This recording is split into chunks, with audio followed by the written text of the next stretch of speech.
What's up, guys? Today we're at day 4 of the current live arena season. Last session was pretty fun. Let's see how today's go. I actually climbed a little bit in... Actually, it seems kind of almost the same. I think I dropped down before the last day and I went up a little bit because I remember I was 2%. I gained 2%, that's what I thought. After last session, I hope we can gain maybe another 2% and climb today, but oh, you can't see it on the camera. So... Bruh. Oh, okay, fuck. My camera setup is a little bit... Oh no, not that. A little bit wrong. Okay, fixed. So... This is the first day of the season now that... This is the last time slot today to play again. And I didn't drop out of top 500, so let's go. I think this is gonna be a marathon, and people started out super hard for the first couple days, and now they're chilling out a little bit. And I'm not really worried about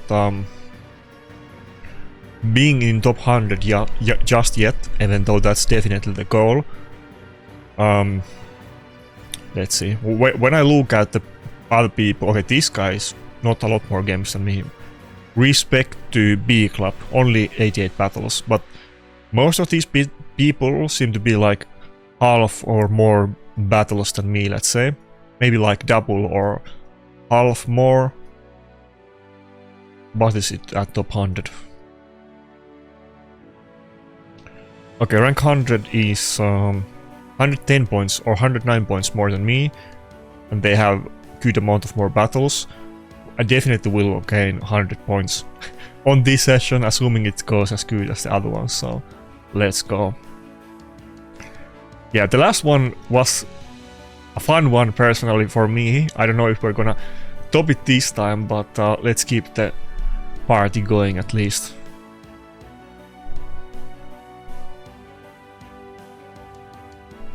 Okay, my camera angle was a little bit unusual.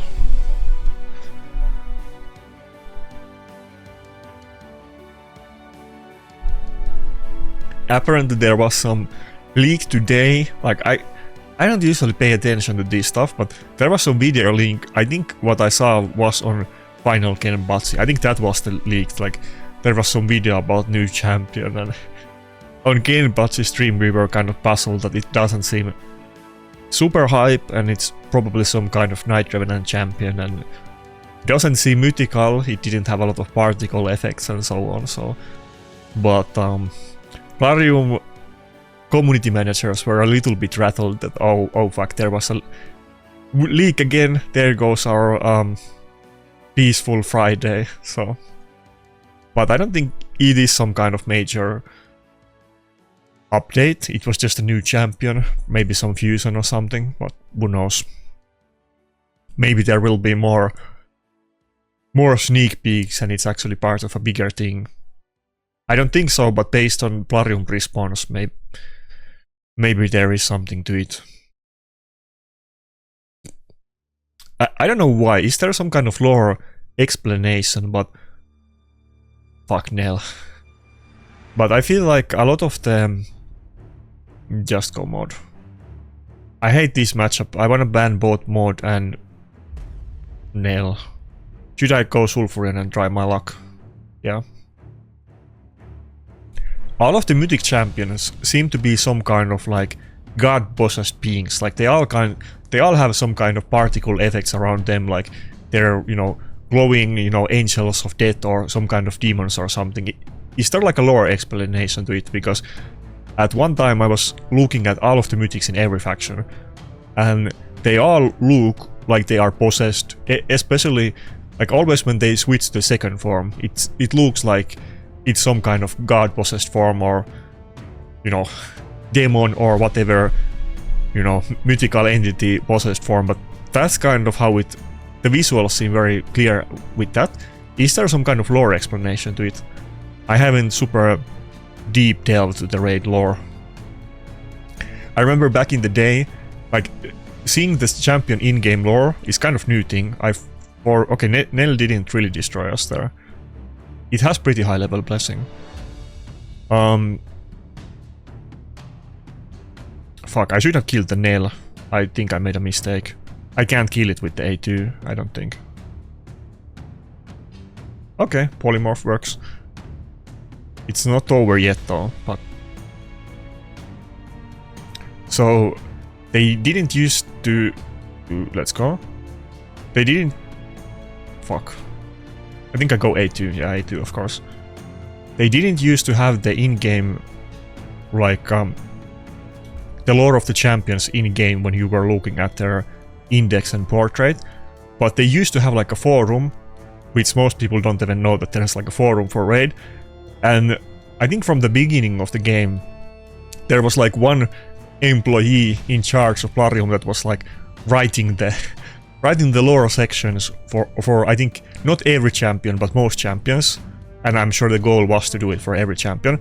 But there was like, you know, some kind of 2-page novel about every champion, and it was in this like tiny section of like a forum that nobody even knew that existed, and it used to be like a big meme among some groups that I was hanging out in the early game, like in the official Discord, that there is actually like one employee dedicated to this and nobody knows about it, and his or her, you know, heroic deeds and hard work goes completely, you know, nobody knows and nobody notices, and it felt like Plarium kind of, you know, forget that that person exists and doesn't like do anything with all the effort that they did, but then they eventually added all of that in game, so makes sense. I feel like considering the raid, should I just go with I want to go early Predator picks because I'm afraid that they're gonna take it, yeah. Considering that there's so big overlap between raid and like general RPG and MMO gamers, like D&D and stuff, I think I fought this guy yesterday. I don't remember if I beat him or lost to him.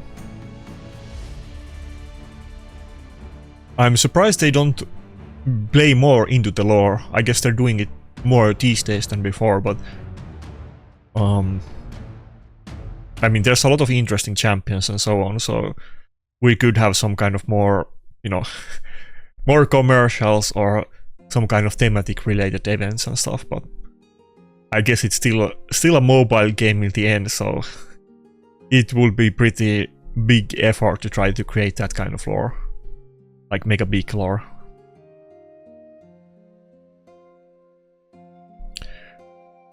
By the way, one thing I've noticed about the Sulfurion, that I'm afraid to pick him because my Sulfurion is only like little bit less than 350 speed. Sifi is very uncommon these days, and I'm really afraid to pick Sulfurion unless I have the last pick, but quite often, now that I started YOLOing it a little bit, if they have one champion that counters Sulfurion and they have one pick left, and I go for it, pretty often they don't even pick something like Sifi or Marichka. I don't think I want to do that against the Giga Big Boy accounts, but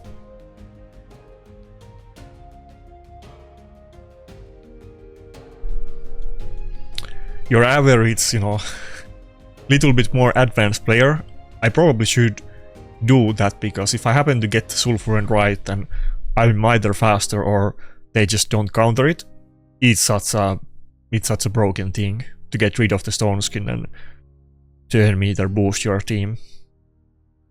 The same way that people feel about Hilvi. That's how I feel about Sulfurion. It's just that I'm too slow.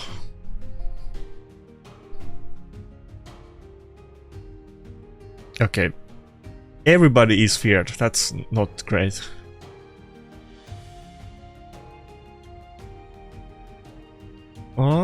Wait, I just got 2 extra turns, but is he gonna kill me now when I hit the 80? Please don't proc the passive. Please, no. Oh, fuck. Oh, fuck. I would have gotten like 2 more turns if I didn't die there. That could have actually been great for me, but okay, Mod, take a turn. And get rid of the fear, not the other... Not decrease defense, we need rid of the fear. I'm gonna die. I can't survive this. Oh, double reaction proc, let's go. How did Duchess go first? She just got more lucky with the passives, because Mod is definitely faster than my Duchess. everybody's getting feared. And I removed the wrong debuff on my Predator. God damn it. I think I go for A2. Let's go.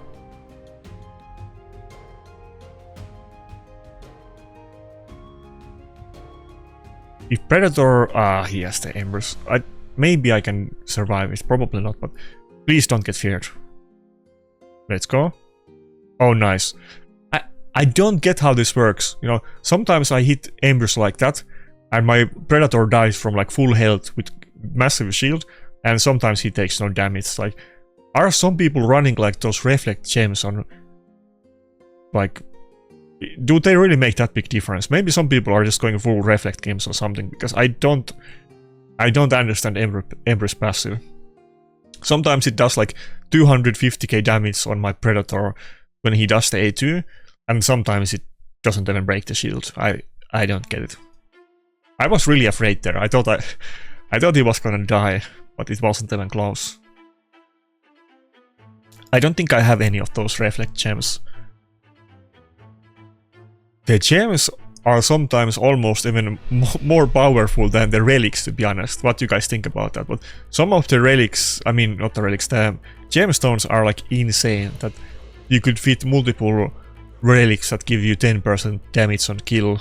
Like, if that's way more than one extra item piece. That's like 2 more item pieces or more than that. And like one gemstone. I'm not even talking about multiple. Or if you have like the 12% ignore defense reduction, that's also like more than one, like that's multiple item pieces. That's more than 2 item pieces. Those are like crazy things, and it's just one gemstone, and you might even have multiple of those. But there's so many of them, they're so hard to get.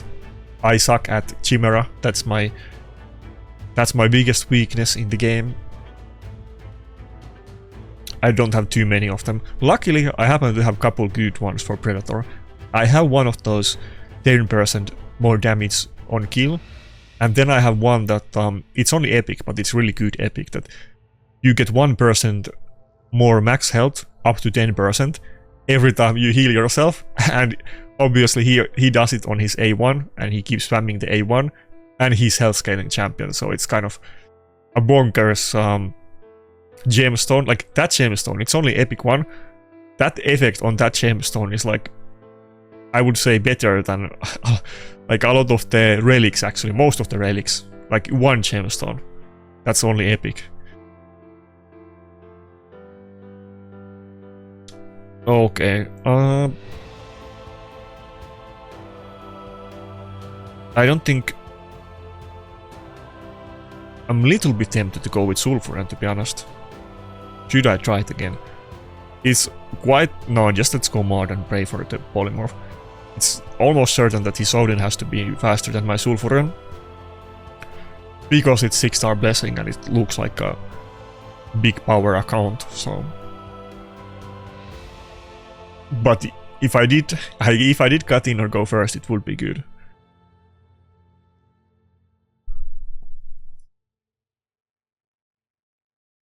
Okay, Gnishak, Odin, that's a scary team. I almost feel like I should have gone for the Sulfuran and just tried to cut in, because this is one of those teams that if they go first, they're just gonna demolish me. And Gnishak will one-shot me, Carnage will disable me, Marius is also gonna destroy me in a speed team like this.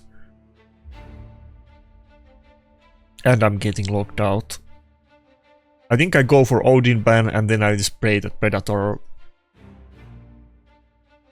doesn't get bombed and locked out. Maybe that's good enough.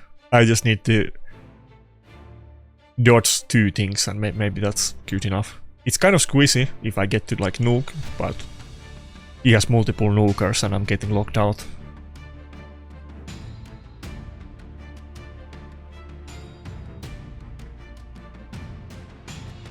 Oh, I wasn't expecting that I would be faster and he would be full stone skin. If I knew this, I would have played differently. And he has everybody in intercept. This is like a very, very interesting team. A little bit makes sense, but it's a little bit unusual. It's like a go second speed team. Oh my god. I would have destroyed this guy if I went with Sulfuron.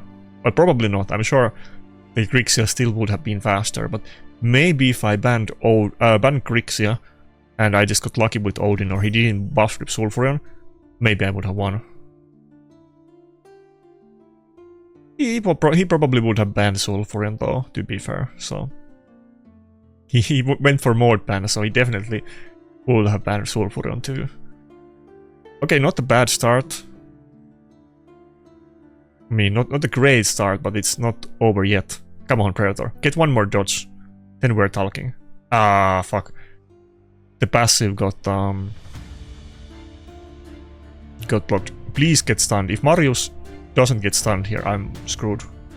Stun? Oh, good. Great. Okay. Big nuke. Big nuke. We need to kill Carnage.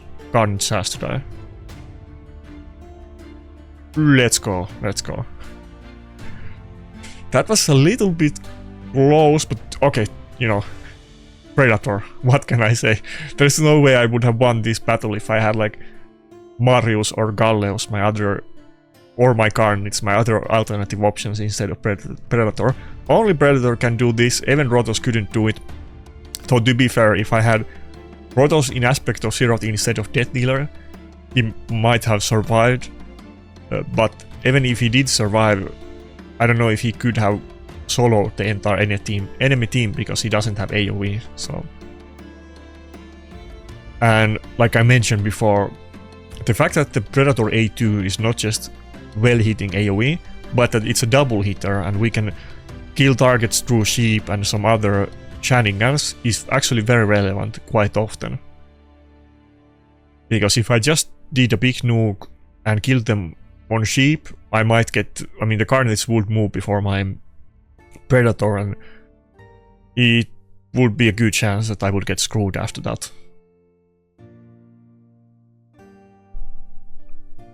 Okay, so far so good. I guess I didn't... Oh my god, fuck. That guy had like more points than this guy, so I thought this wouldn't be as scary, but this is like way more scary.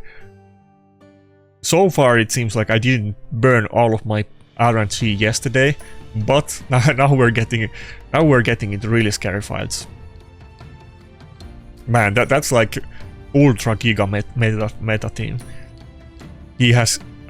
First of all, he has 4 revivers, though 3 of them are nukers, but he literally has like all of the reviver nukers in the team, plus Galatir. Everybody is full blessing and so on. A lot of empowerment too, though nice isn't, but you know, plus 3 Seek from this gonna, you know, do like a 600k too. Okay, oh my god. Every champion in his team is 6-star blessing. I don't think I even have 5 champions on my account with 6-star blessing. Let me think about it. Armans, Rotos, Gatses, Narses. I think it's 4. Do I have a 5th? I don't think I do. The one team is more blessing than my entire account, and not just any blessing, but they're all mythicals, so I'm gonna make a wild guess that this guy is not a free to play. He's not following the way of PGE and Final Kin Batsy, I don't think.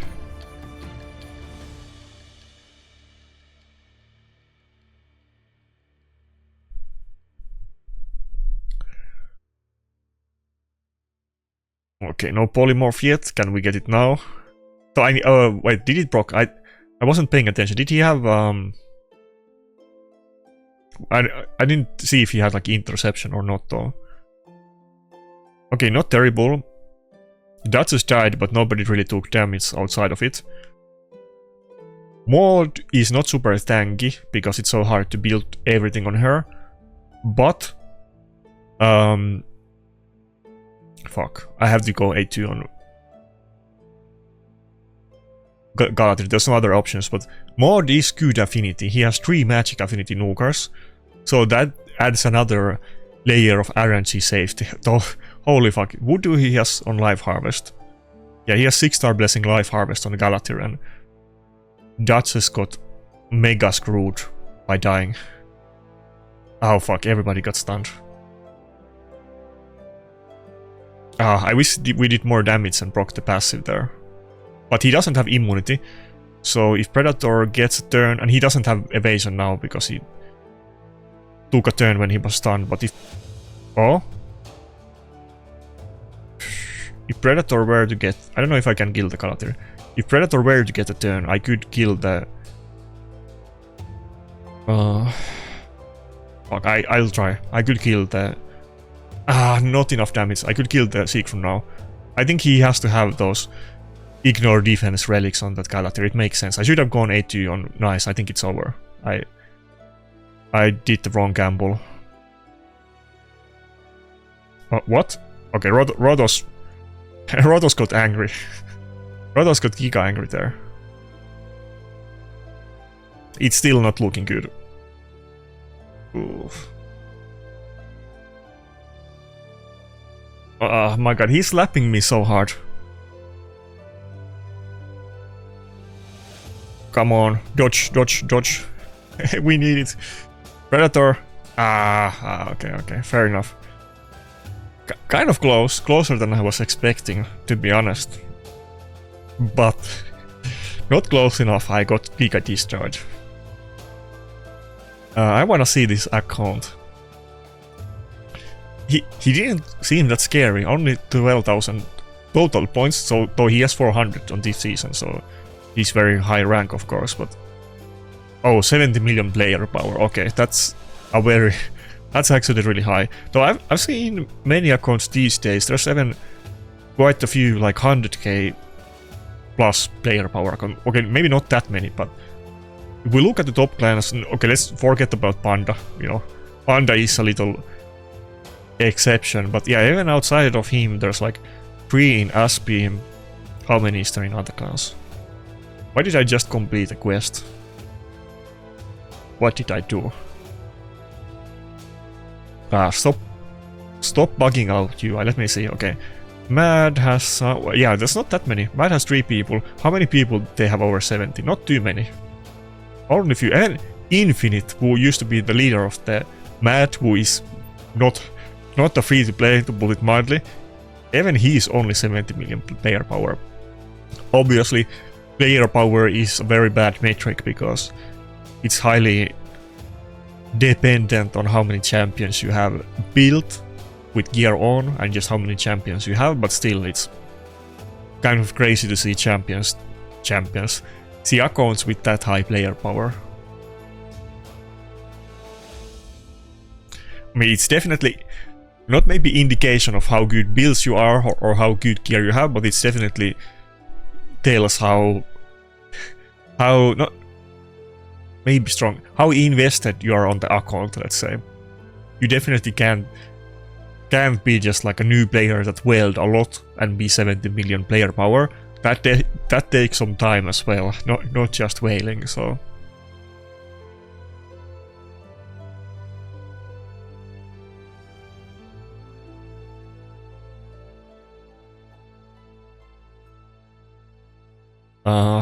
I wanna go with Datsus, but I'm afraid that he's gonna pick Predator. Surely he's not gonna pick Predator in a Marius team.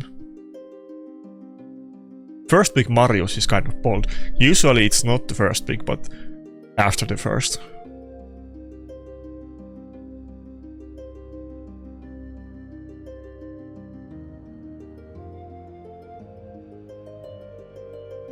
Should I do a rare exception and go with Nuker last?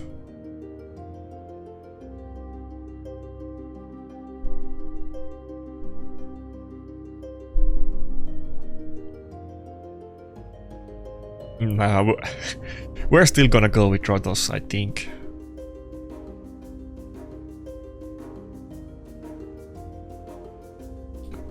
And Fabian ban kind of boring, but I have to do this. Imagine if I had Gigafast Sulfuron and I just went for the Sifi ban and burned before Fabian and then I had one nuker cut in. That would be like so OP. Imagine if Predator moved after Sulfuron and both of them went before the enemy team. I would just kill all of them without nobody taking any turns. Maybe that's a too too strong power fantasy, because probably not too many people can do something like this. I mean, it depends on the opponent, but that could be giga OP.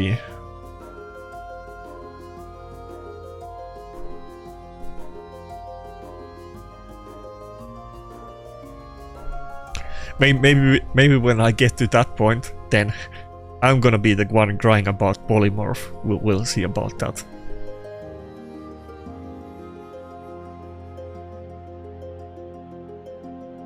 Let's go. He almost died to the combination of the magma shield and... Oh? Okay, Marius just straight up died to the magma shield. Damn, I'm killing them without even taking a turn. Let's go. Yeah, we got counter attack or the passive proc and magma shield on Empress. Fuck. So I got cocked by the Carnage and I have weak affinity, so this is not good. I have to go kill on Empress though, because I don't want him to take a turn and I need something on passive, but what I really want to do is to kill the Carnage. Carnage is looking bad. He might just solo my team. Everybody's locked out.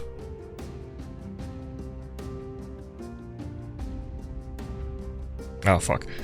And see if you revived Marius with high turn meter.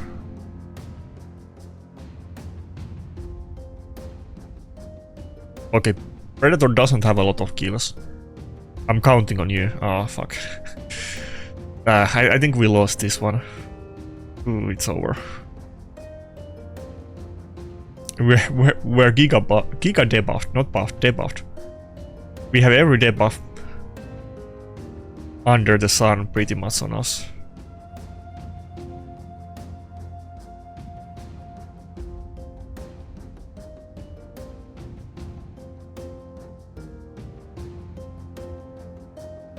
Come on, passive procs. Now I need like unbeatable passive proc streak. No. No shot. If I get the 9-piece Mercurial mode, I think a battle like this will go a different way, because the biggest weakness I have with mod, the utility is really good with the passive, with the heals, with the buff strip, and still a revive, but she's just so squeezy. She doesn't have a passive that keeps her alive, she doesn't have insane stats like Duchess do, and we can't build her like full tank, so I think the Mercurial set would have been really good. Not only would she not die fast, but she would also not get debuffed and spread the plague of Carnage, so...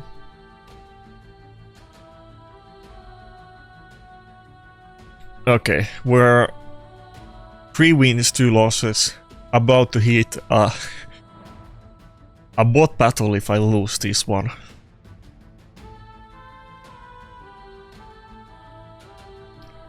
I don't get why it doesn't automatically pick up the live arena tokens. Not that it is a big deal, but it's kind of annoying that I always end up just paying for gems without using the token when I get into that situation.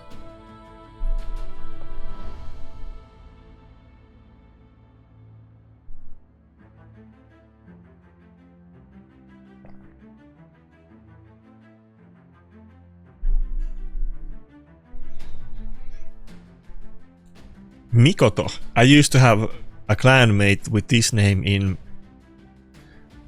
Black Desert Online years ago, and when I was playing Throne and Liberty, I remember that at one point I noticed that he was on an enemy clan on another server, but we had like a fight, a clan war against that other clan, and I messaged him, is that him? And it was a friends guy.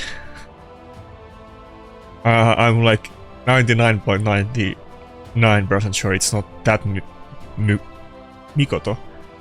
Yeah, it's not that.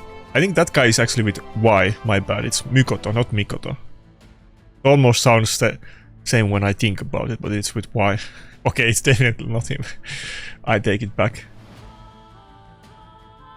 Mikoto, okay. I haven't ran into too many players from other games that I played in Raid, which I'm a little bit surprised, because obviously So I play MMO games, I played plenty of them.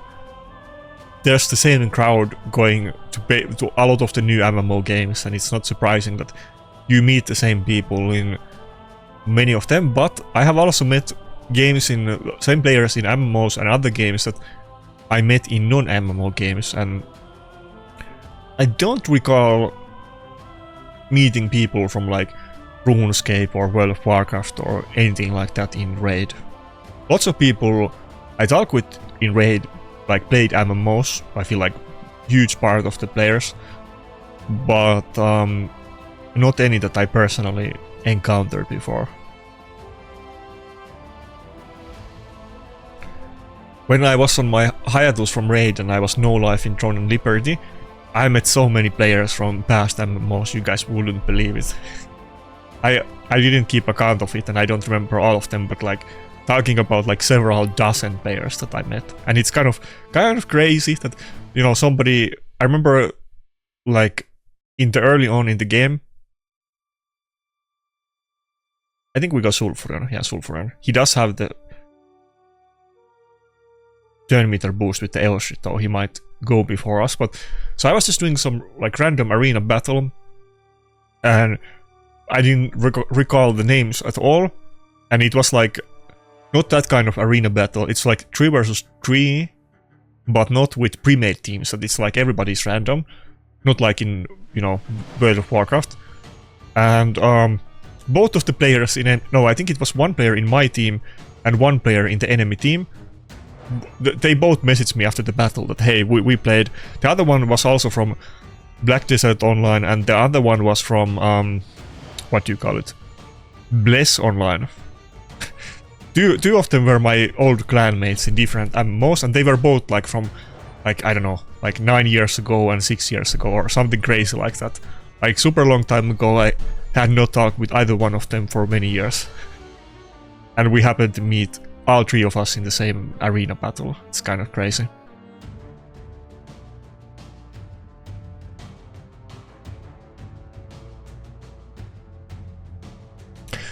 And I did have a while ago, it doesn't really count, but like one guy from RuneScape that I used to be in like kind of like a same, no, I think we go A2. We used to be in the same PvP community. It was a little bit small, like it wasn't like a proper clan, because I don't know how many of you guys are super well versed with BDO, but the clans are kind of hardcore there. It's like gangs and stuff in real life. I was in, usually you can only be part of one clan, but I was in 2 different clans. There was like the other clan was kind of special stipulations. I don't want to go too into it, but if you know, it's the other clan was like Jerker clan, or like, you know, not max level, but like Jerkers and range tanks and so on. And the other one was one of those mass PvP multi-clans. But then I was also in like not like an actual real clan, but like a PvP community of Finnish people that were a little bit vigilantes, and many of them were in other clans or didn't want to be in clans, but we were just playing together a lot, and often kind of everybody was using their connections with different clans. And one of those guys popped into my stream maybe like 2 weeks ago or something. He was saying that they actually made a real clan now.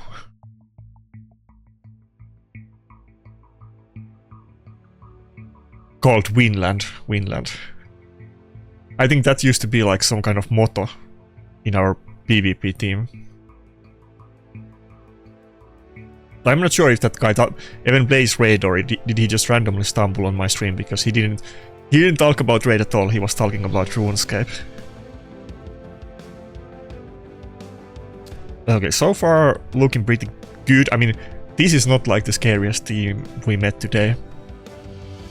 Meeting somebody like Wukong, and I don't want to disrespect Wukong because Wukong can hit insanely hard, but meeting Wukong is kind of a sight for sore eyes, because we definitely could meet a full team of empowered mythic nuclear revivers, but we just met a mere Wukong this time.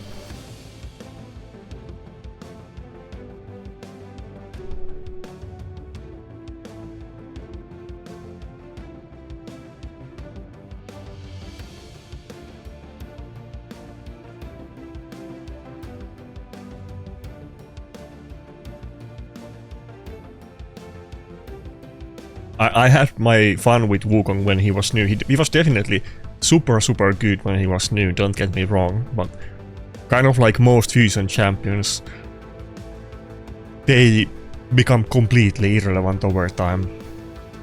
I was just looking at the list, was it on the last stream, I think, and there's only like there has been so many fusions in the history of Raid because the game's been up a while now and the fusions are pretty common and like basically every month or something. At the early days they were a lot less common, but there's so many past fusions and there's only a couple of them that basically see any kind of use, so. But Wukong was actually really good when he was new.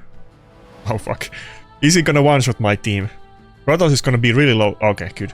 If he did like A2 nuke there, he could kill everybody else except Rotos, and Rotos would be... Wait, maybe even Rotos too. It's kind of the health bar is sometimes you can't trust what you see with your eyes, it's not showing it properly. But if he killed everybody but Rotos, and Rotos was with tiny health, I would lose, because if I killed the Empress then he would get the win.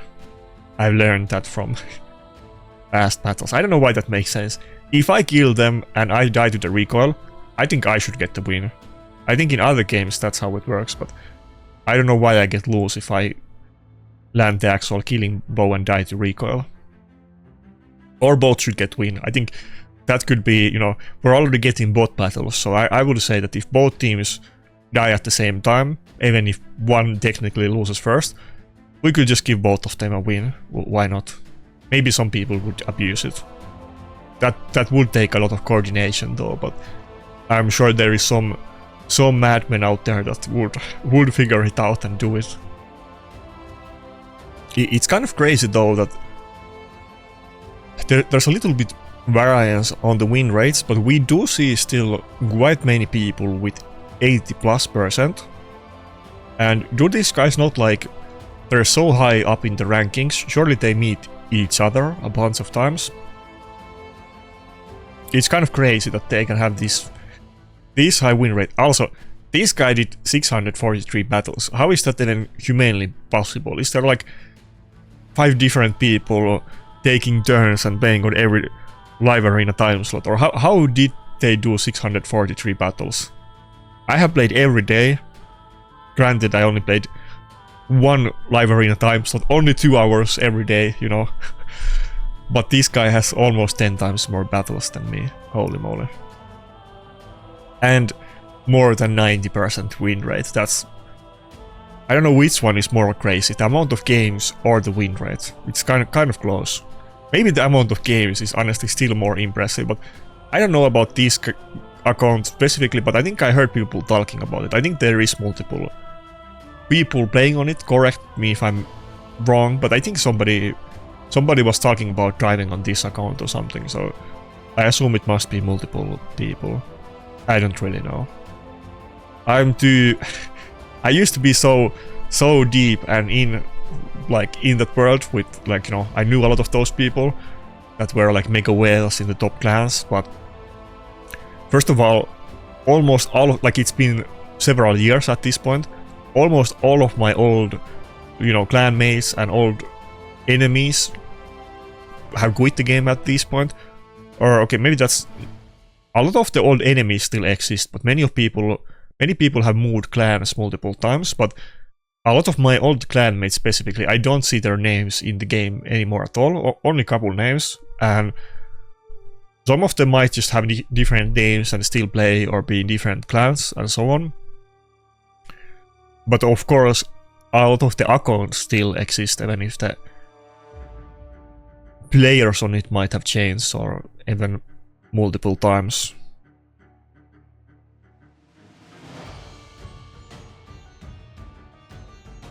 I'll show it to you. I was researching my old picture vault. It's not super organized, but I was looking my old vault for some of those panda memes on my last video, if any of you guys saw it. And I stumbled on, where is it? Another interesting picture, right?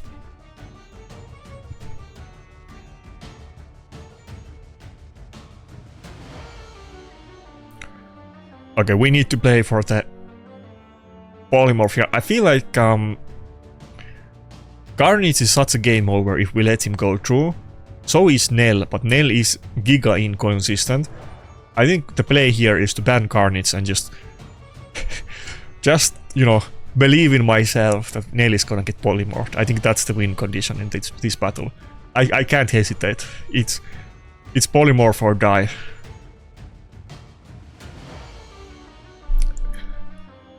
I'll show you an interesting picture after this battle about the old times. One thing that I think a lot of those big clans have the same thing, that they are highly organized and they have very active communities. I kind of miss that, to be honest, because after that, any of the clans, you know, I've been in 3 clans after that at this point. None of those clans are as active and talkative and organized as those big boy clans. I'm sure Mad might have been more than the others even, but I know the others were too. They have all kinds of spreadsheets and hidden channels where they talk about beating specific defense teams and how to beat them, and they come up with teams and make videos for each other's, like private videos about strategies on like countering arena teams and so on. There's a lot of that kind of stuff, and I always found it super interesting that maybe like one of the math nerds in Mad would make like a TED talk about some new mechanic and how it actually works, and it works differently than in the description, and here is the calculations and numbers. There used to be a couple of people doing that in Mad. There was one guy called HC Senti, and then another guy called Stealth. There was a few other ones too. I mean, even the Mad clan leader, or the old leader, Infinite, he's also like I don't know what he studied, but he's some kind of I assume it's some kind of computer science guy. I think he was not really working on that, but he was always making like spreadsheets and calculations and, you know, very interesting stuff. Okay, this is not that deep. This is not like some kind of hidden mechanic or like secret calculations, but let me show you. I think this is actually... Okay, I don't remember, but I'm pretty sure this is probably one of the spreadsheets made by the old clan leader, actually. But they kept, you know, they made all kinds of spreadsheets and kept track of stuff and these kind of things. It was very interesting. People took it super serious, and I know they did in other clans too, because, you know, people talk and they were friendly even across clans and clan enemies, and, you know, people would send secret documents from other clans if they were friendly enough. So I did see a bunch of those, and I'm sure there was tons that I never saw. I'm still kind of sad that IPR as a clan died. I never expected that IPR would disband. I thought they were like so tight-knit community and they have like a solid leadership that it would be, that clan would last longer than the game. Okay, that's pretty solid win. I'll take it. It was kind of we took a chance, but it worked out. Okay, this is the thing that I wanted to show you. I was kind of hyping this up. This was not that crazy, but this was just like one of, like, I don't know, 700 other like these kind of things, spreadsheets and other things that were, you know, were done in the clan. But this is like from, I want to say, around 5 years ago. This is really old one. This is not like recently. Somewhere between 4 and 5 years old document. And this happens to have like list of the clan members at the time in MAD when they had 2 clans. And they took a track of how much dungeons people have farmed on their accounts. I think this was like just after, I want to say, the 2-year anniversary, and we got the anniversary videos, if I recall right. And we could see the exact numbers, and it was kind of interesting to see who is farming what and what's the difference between the clans, the clanmates. And like I said, this is many years ago, so multiply these numbers by several times if you wanna compare it to the current top accounts, and many of these accounts are the current top accounts. It's just different owners. Some of these do still play, like RDD is still in Mad. He plays. Who else? No, not a lot of other people here. Infinite definitely still exists. I don't know if any of the other ones here exist, as far as I know. But it's kind of interesting to see, you know, mostly people are farming Fire Knight, but there is some slight variances, like some people are farming more Spider and more Fire Knight. Spider was always much faster to do, but all the Giga chats, like, where can we find Manibal? Where is Manibal? Manibal there. Oh, Manibal is only 58k, I'm a little bit surprised. Quantumes actually has more farm than Manibal, but Fire Knight, of course, was the way to go for PvP. This was way before many of the current sets, and Savage was the way to go. And I guess still commonly is for good accounts with a lot of Savage, not me, but yeah, it's kind of crazy that people were pulling out these kind of numbers so long time ago. Do you guys recognize any of the names on this list? Is there anyone else here playing except Infinite and RDD? I remember RDD is like a Russian content creator. He had that one video, I still remember this. He had one video where he pulled five legendary void champions on a 10 pull. That madman, like he had 50% he had 50% pull rate on legendary voids, and I don't remember all of them out of the top of my head, but I remember Sifi was one of the champions he pulled, and this was at the time that Sifi was like, you know, I think Sifi was like literally the best void champion in the game. I don't think there was even any competition at the time, unless I forget something, but he pulled a couple other good ones. I think Tuhanarak, Sifi, and then something else, but five void legendaries in a 10 pull is kind of bonkers. Maybe somebody has beat that over the time span of raid, but probably not too many people. Pulling like 2 legendaries on a 10 pull with ancients is already like incredible spectacle. Okay, interesting matchup. We got both Gizmak and Niamhe. I don't know if I think I want to go for... Do I want to?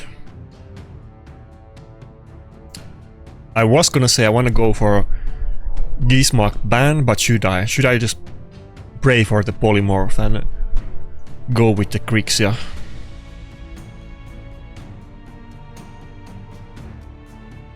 Let's go with the Grixia ban. He does have 2 magic affinity nukers. He can get polymorphed when that weak hit. Oh, he went for data span. That's gonna make us a lot less tanky. I almost wish he would have banned the Armans, to be honest, but let's see. I expect that the Gizmak is gonna be in interception and so on, so I might go first with Armans, probably, but I don't think I can polymorph the priority targets, yeah. I could polymorph the Niamhe, and to be honest, Niamhe is not a terrible matchup. I can deal with that with Protoss and Predator. I know Niamhe is very strong, but it's not the worst thing for my nukers. I'm more afraid of the Gizmak, to be honest, and just his team being really strong overall.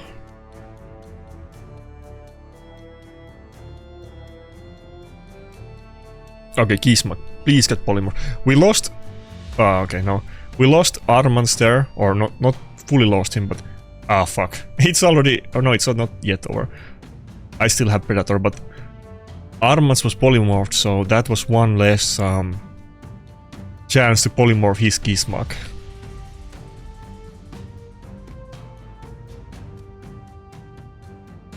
Gizmog is a really... I struggle with Gizmogs.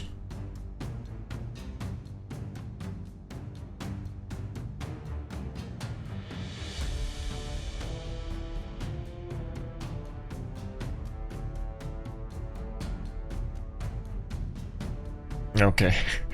I think that was game over. Gizmog is so like 1 or 0. Either you polymorph the Gizmog and there's a very high chance for it to happen, or you get Giga destroyed. But it is what it is.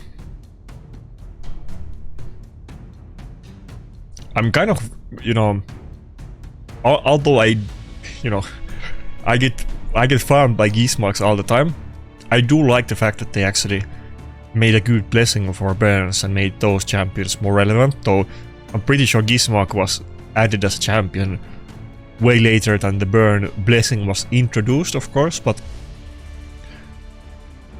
bombs were relevant even a bit before, but like basically after Stone Skin, but they were both always kind of mechanics that did not have like any type of use for PvP. Bombs became relevant a lot earlier, but it's good that they made both of those mechanics have interactions in PvP. Otherwise those champions will be kind of boring.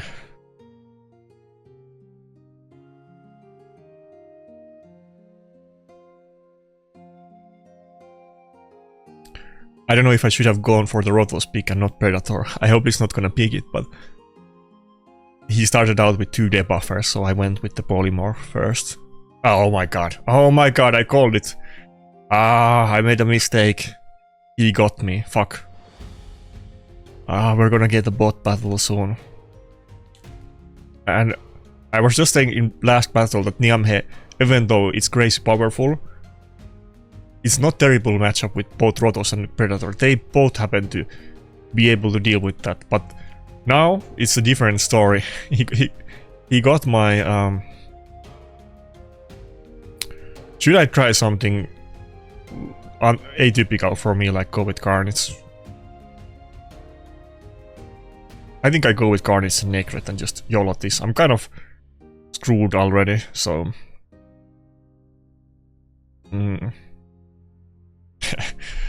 We're on uncharted territory at this point.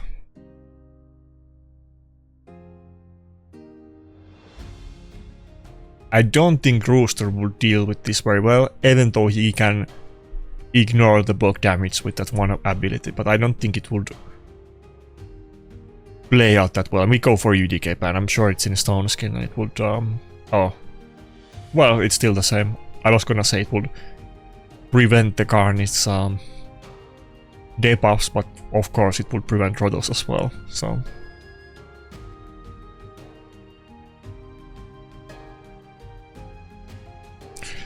Lesson learned. I tried that a couple of times. I see a lot of CC or debuffs, and then I'm thinking like, okay, it would be better. Should I risk it on Marius? I think I will.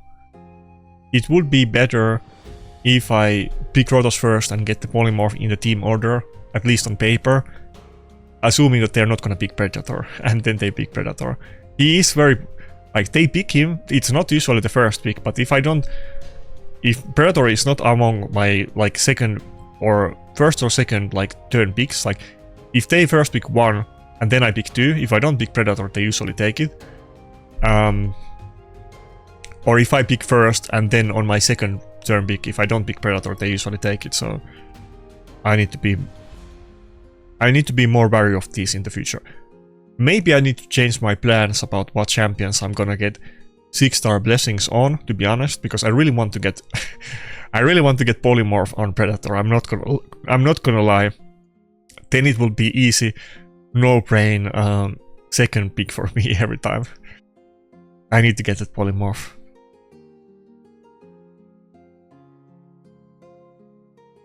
We got weak hit on Galat here. Maybe I should have just holded onto that A2. I was kind of expecting this, to be honest.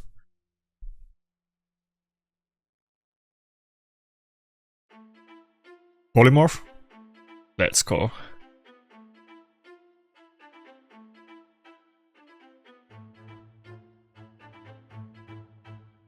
Okay, now it's not looking bad. I think we might be, yeah, we might be in good territory. Also, even though Predator is gonna be giga annoying, if we can steal health from him and reduce his damage and maybe keep Armans alive so he can't get kills, he's gonna be a lot less threatening. Multiple people were asking, yeah, let's go. Multiple people were asking me that, can I also make a guide about how to counter Predator? Would that be worth a separate video? I was thinking about that, but I feel like Predator is... the way his kit works, he's not really like somebody like Rotos, that there's very clear specific counters to him, that you use multi-hit champions and good affinity, and maybe somebody that can ignore his passive and this kind of stuff. That would giga counter Predator, I mean Rotos. But Predator, because of his passive, being able to dodge anything and everything, and his affinity is also really good for a nuker in PvP. Of course, there is gonna be negative affinity matchups, but that's like a really good affinity as a tanky nuker to have in the game. I don't think there is like hard counters for Predator.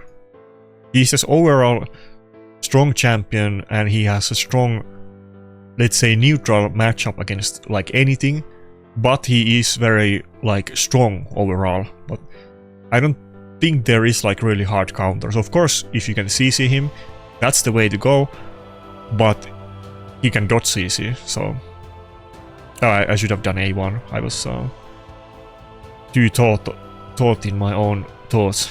Too thought in my own thoughts. I was too deep in my own thoughts there.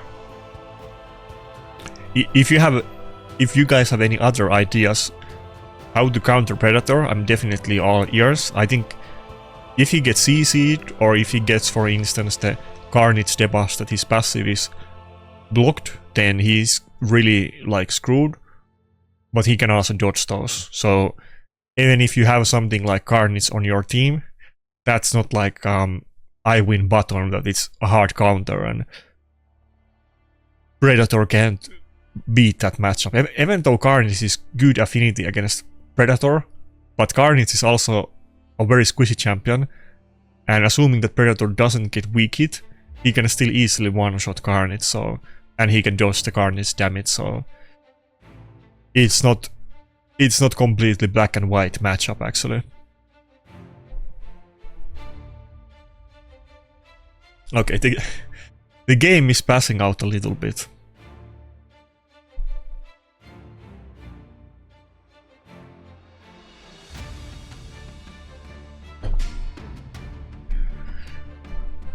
I don't know why.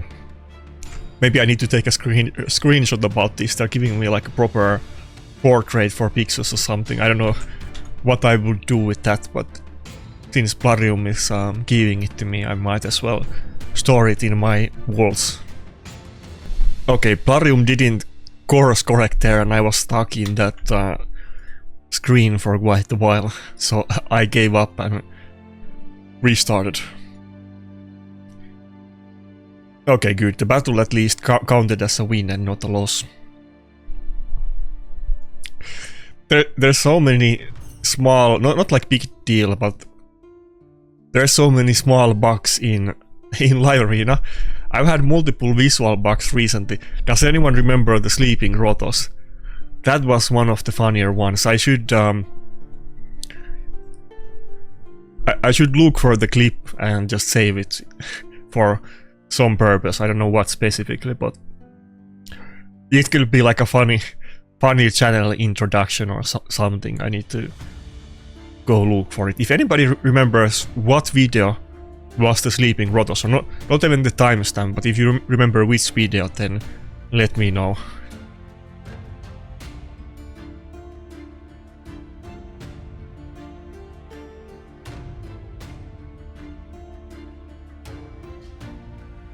Not picking Rotos again.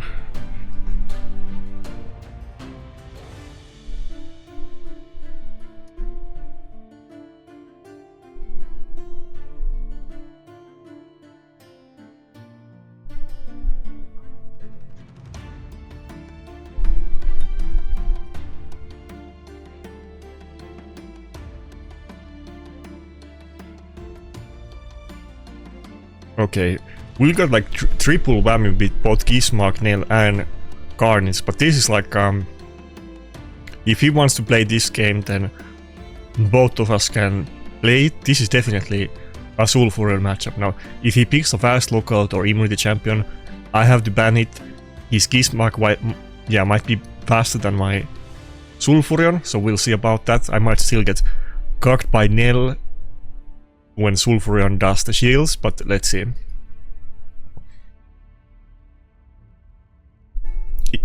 If I was fast enough, then I think this would be quite a good matchup actually.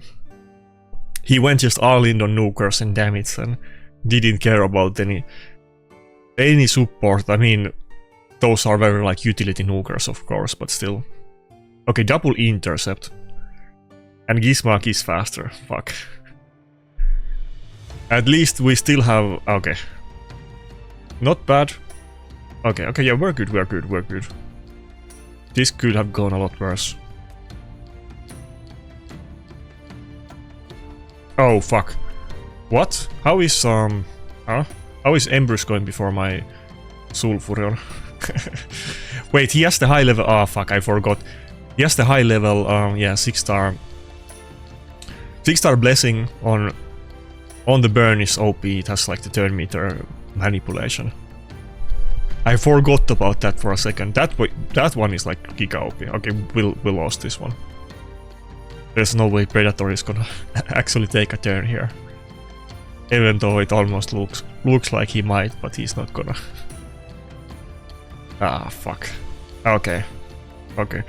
Yeah, the 6-star blessing on the burn is Giga OP. That's why I need to get the Sulfur, it's kind of sad because I just recently got 4-star blessing on Ninja.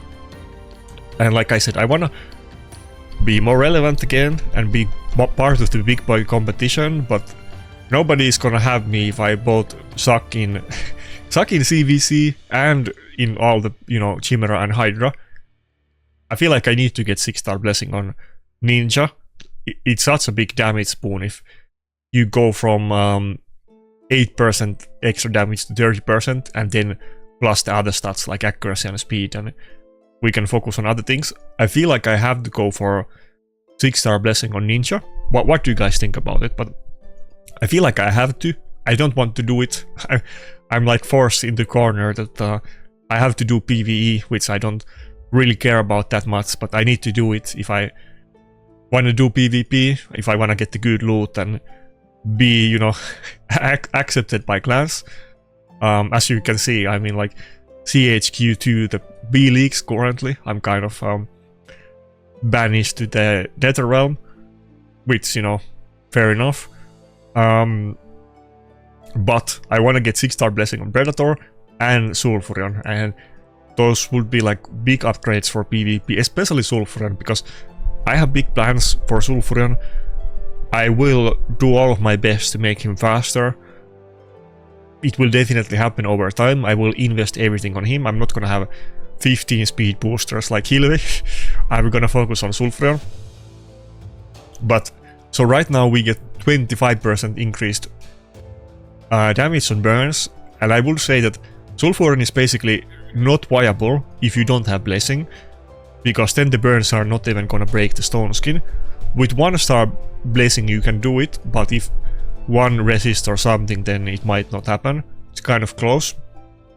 But you can go all the way to 100% increased damage from burns, which means that they're actually doing tons of damage, and then decrease enemy turn meter when they receive damage from burns. That's like giga broken. So I need to get this. If I want to play with Sulfurion, you really need 6-star blessing on him to actually, now he's like he's like a Pokemon in the first form. He only has like base stats of 320 or something like that, and even though he has some really great moves, but he would have like almost like 200 more, let's say 75% more base stats on the final form, and it's almost not good to even use it, even though it has 1 giga good skill. But think about it, I can get the relic, get more speed out of that. I don't have the faction guardians for either relic, for either speed or accuracy.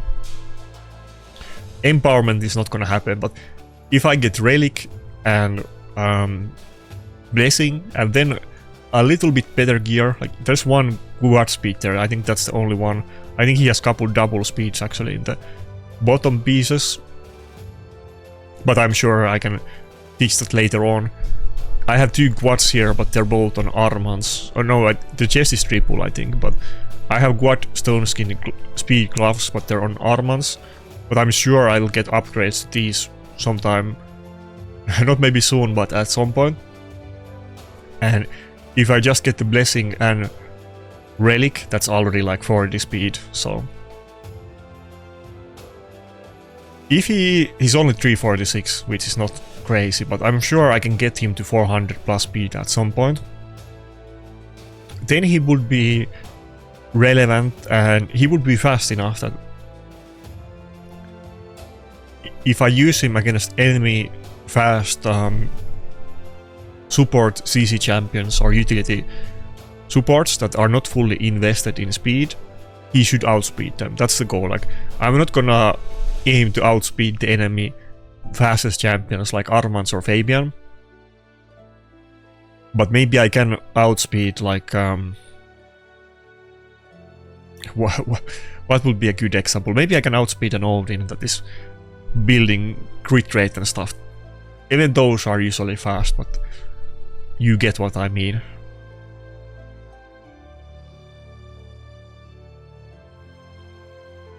And maybe if I see a Fabian that is not 6-star blessing, then maybe I will just roll the dice when I'm fast enough and it would work most of the time.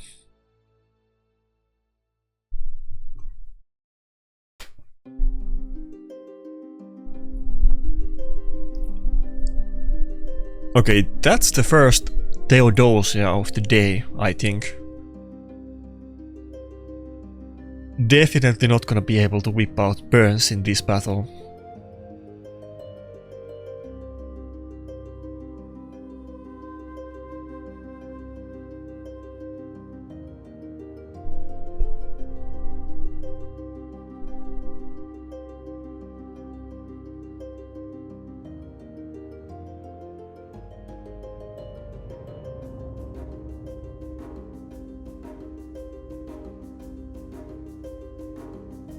I don't know what happened with my camera settings. It looks like it's different than on the last video. I think I just pushed my table or something and messed with the camera angle or something. Okay, fuck. +4 Shashar speed boosted by Sifi. I don't know if I want to go for the Fabian or Shashar ban, but I almost want to go for Fabian still. Oh fuck. Let's go for the Shashar. This is not gonna be fun.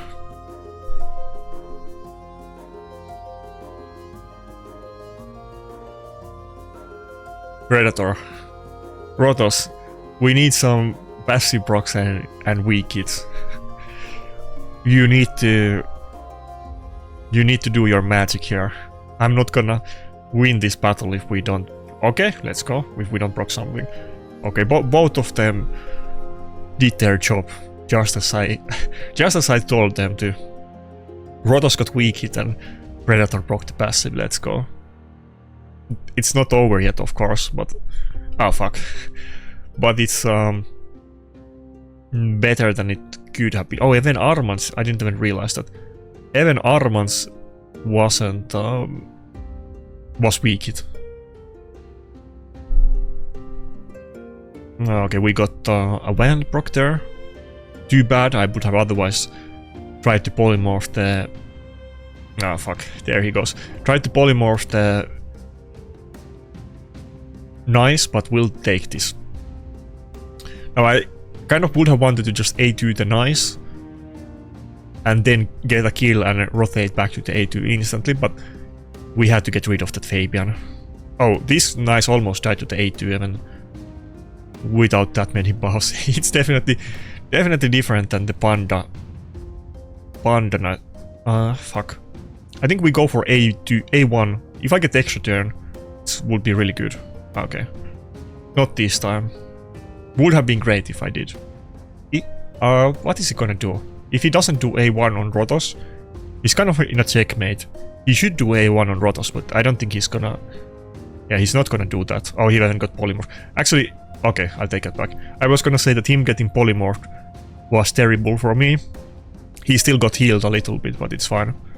As long as Rotos gets to go. I don't want to risk it and go for the A3 and weak hit, so which would be good to block revive the Fabian, but I think we just go nuke. Oh, everybody died. Let's go. The A2, the damage is actually good. It's it often catches me off guard. Take into account that you can't give like attack buff or defense buff for health scaling champions. Imagine if my Nice could get a health buff and do that nuke. Like most other nukers will nuke under a buff. The damage would actually be insane on the A2. And I'm not like, I don't have decreased defense or increased health. It's just the raw buff, and most other nukers, if they just do damage unboosted, it's not that crazy. Unless they ignore defense. Meaning that just the sheer multiplier on the A2 is high, though it's a bit weird because it's not just the multiplier per se, but all the conditions, like the 15% ignore defense and the 75% increased damage outside of the multiplier. I don't know why they had to make the A2 damage calculation so complicated.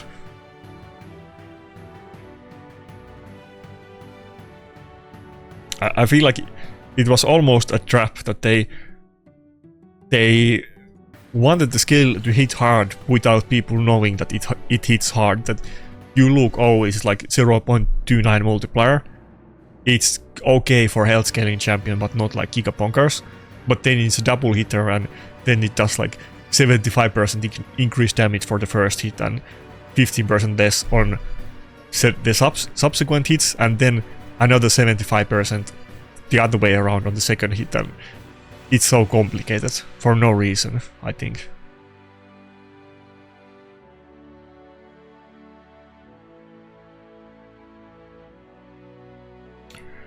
UDK or mod.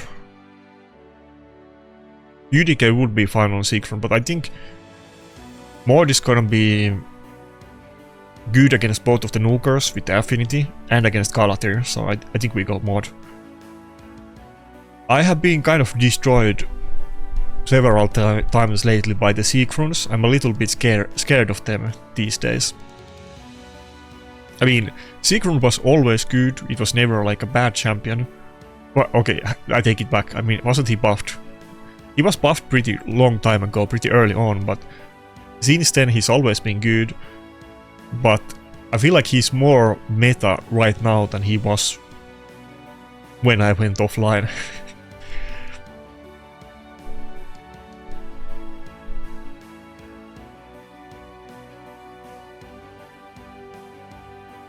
Are we gonna load the battle?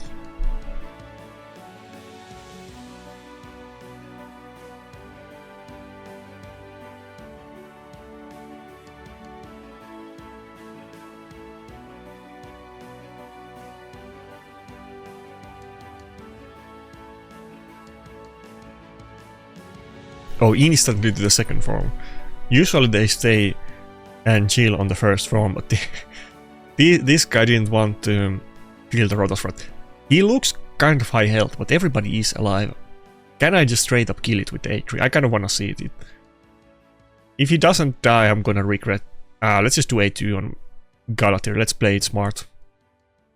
I feel like there was a good chance that I would one-shot it though. But let's not even play that game. Can I get rid of Stone Skin?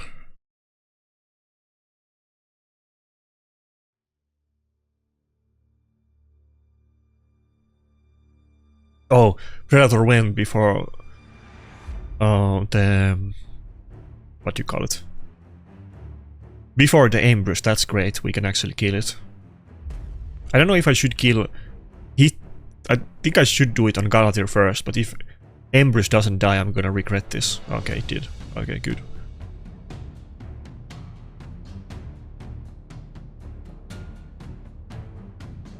Because it's gonna, you know, do more damage on the... Oh, he died to the recoil and didn't proc the passive. Let's go. It's gonna do more damage to the target that I target first, so I rather wanted to do it on the Galatir because he was obviously gonna survive with the passive. Okay, not enough damage. Now we haven't had the attack buff. Wouldn't have even been close the first time then. Damn. Galatir is so tanky.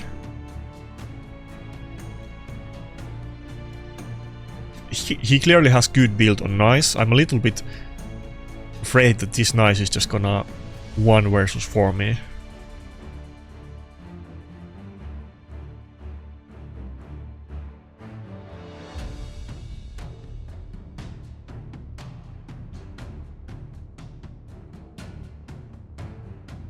Oh, can Predator go before Empress? Ah, fuck. Oh fuck, he got the second form on. God damn it. Oh? No fears. Og. I don't know how my Rotos resisted it, but I'll take it. Ah, his Rotos gonna die. He went for it, but there was no necrosis. Damn. He has the whale on Siegfried, and I want to kill Siegfried with the 8-3, but Empress is still gonna be able to come back with... No, we still go for A1. It could come back with nice revive, so I don't know if I should have still went for revive on... block revive on Empress or not. Oh, fuck. Oh. I was getting scared, but at least he also died, but I used the mod revive and not dodges. This is gonna be hard. And Nice is giga fast now with the passive and so many people being dead. Oh fuck. It's over. That's nice for you. He's like even lapping my mouth giga hard because he has like double the stats at this point.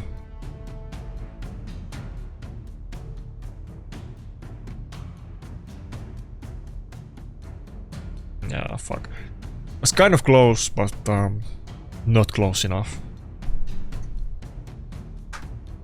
Okay, the grind continues a little, not a little bit, a lot back and forth. We're like 5 for 5 in the last battles, but it's getting hard. We're meeting like proper big boy accounts, and you know, maybe I could have gotten a couple more wins with better RNG, but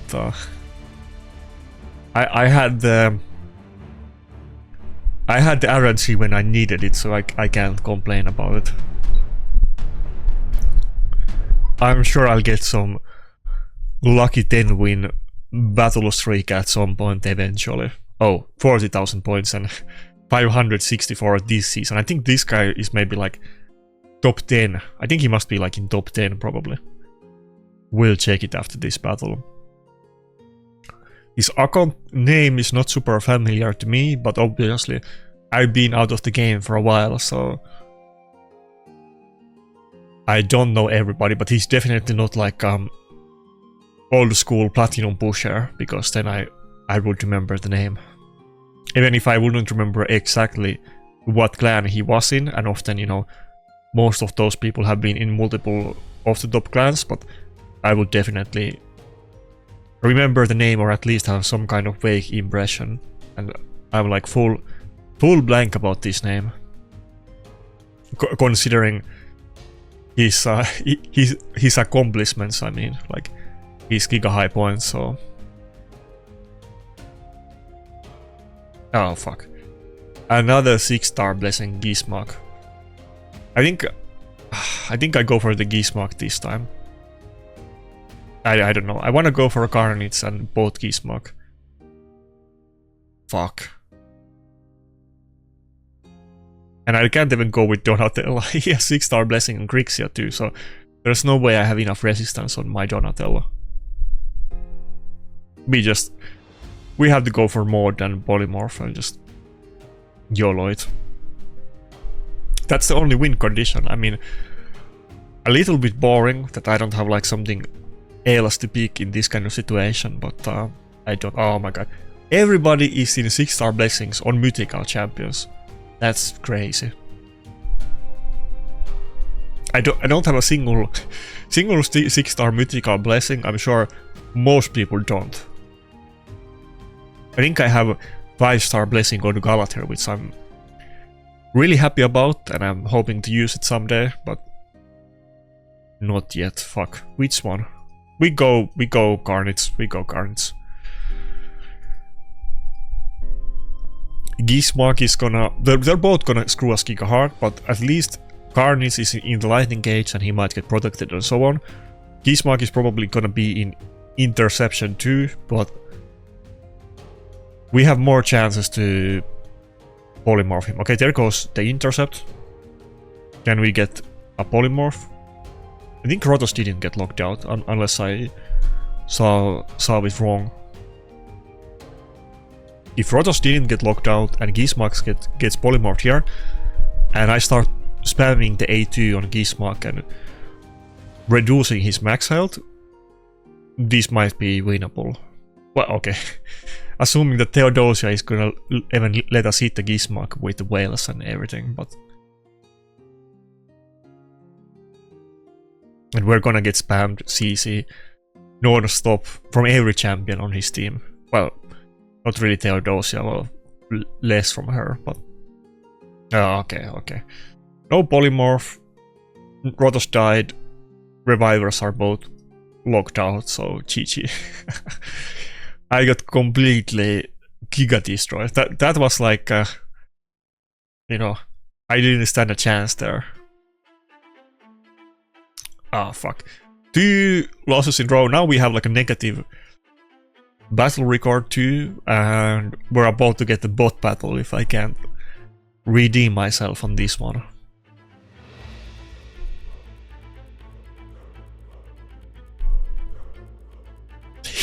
It definitely gets hard. I knew it was gonna get hard, but it sure is. This guy has pretty cool guild banner. I like it. Looks like proper, like some kind of clan heralds. We used to have really good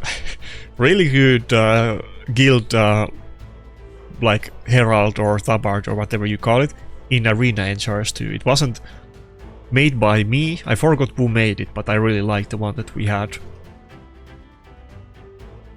If anybody remembers it, I'm sure you can find it in my old videos if you wanna check it out.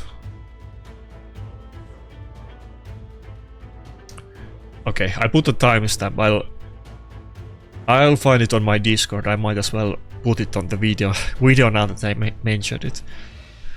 Might as well put a little bit effort into editing the video.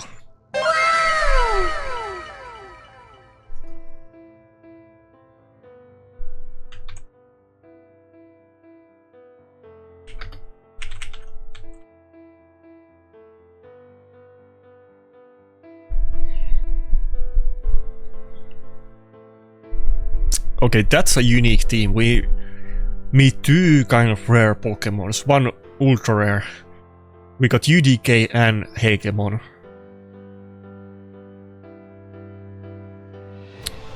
I kinda wanna go Sulfuren here, don't I? Now that Gizmark is 5-star blessing, it's gonna have the 100% per damage, but not decrease 10 meter, so assuming Gizmark doesn't solo my team, I should cut in. Oh, he banned Duchess, surprising. It must be, of course, with intercept buff on him, but I think both of my supports might go before the Gizmark. Well, probably it's gonna cut in before Sulfuron, but definitely Armand should be faster. There's no way he has 411 speed Gizmak.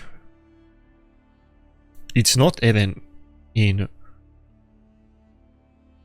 Intercept. I guess he's playing into the Hegemon like playstyle, but I have everybody except Predator in Stone Skin. Oh, he even got... What happened there? Okay, that was like a Crackling Roots, right? Oh yeah, it was 6-star Crackling Roots. I completely didn't notice it. That's the first time it happened to me, by the way. I haven't seen that before, but I don't know how he killed the Rotos. That was kind of crazy. Oh fuck. I was too slow, but that's actually exactly what I wanted to do anyway, so I didn't misclick, it was calculated. Okay, I think we're good. He could still solo us potentially with nice, but maybe we can even get it here. Probably not. Close. Okay, we did. Okay, great. Let's go. No, wait, oh fuck. I thought we broke the second form. I thought we killed the sheep and then we broke it to the second form. Fuck, my brain just froze there. I totally misplayed it now. I even had the Rotos A3 and I wasted it. I thought he went to the second form. Oh fuck. It's still not game over, but fuck, I royally screwed there. Yeah, fuck.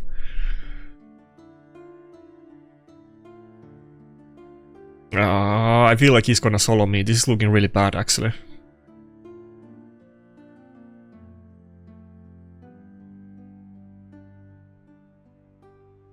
$162k, that's...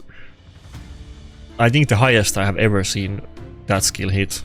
But obviously it's Gizmak with low defense and high health. Do we have a... fuck. We still don't have A3. I think it's game over. Unless my Predator can 1 versus 1 it, which is gonna be hard because it's gonna take multiple attacks on me before I can take one on it. I don't know if I even have the A2 back yet. Oh, I do. Maybe it's good.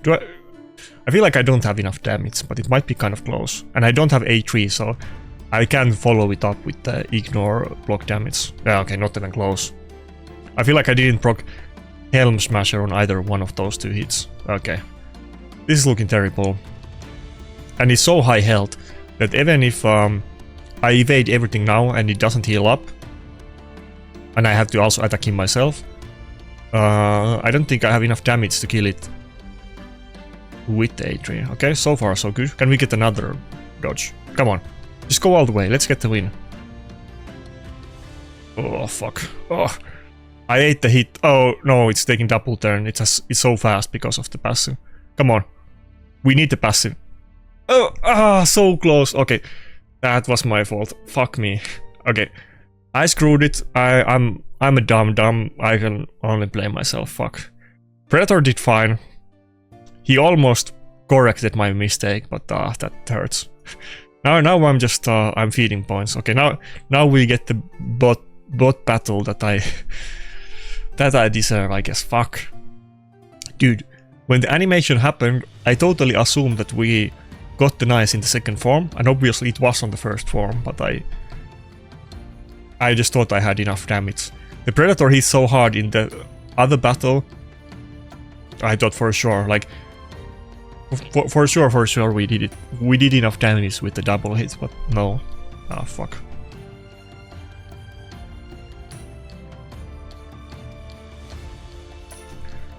Well, this is not my this is not my most impressive pair. Okay, now I'm getting... Now Plarium is just mocking me. Even the bot is taking out my Predator. Okay. Imagine if I were to lose the bot. That would be...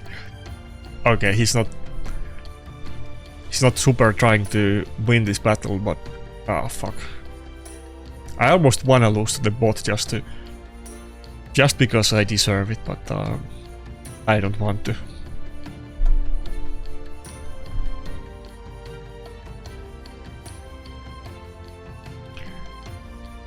I wasn't. I was so locked in when I was fighting Panda.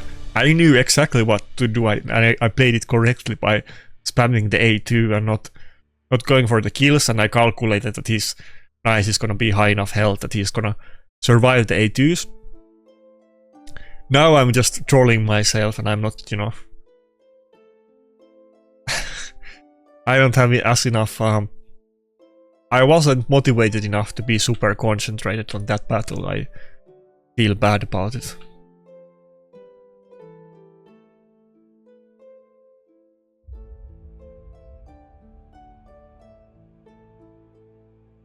Well, there's gonna be a lot more battles in this season. I think there's like 25 days left after this, so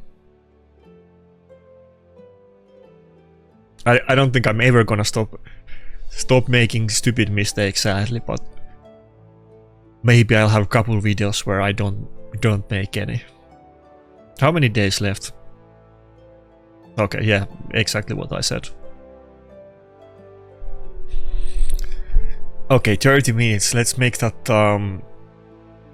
5 wins in a row. Then I can be content.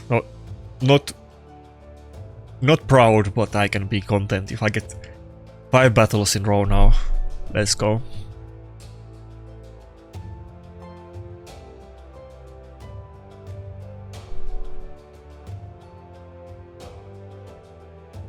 Also, I wish I would have gone for the Predator Soul.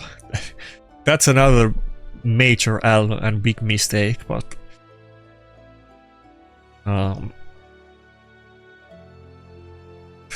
well, I don't want to say that retroactively, but you know, I rather not, you know, I don't know even if I want to say that, but I rather don't want to go for, you know, multiple bad things than miss like I rather miss one good thing than go for multiple bad things that I don't really need or will use, and then miss out on something that I actually would want to, but that soul would have been good. Hold on, this is not a bot battle. This is not a drill. Is that's a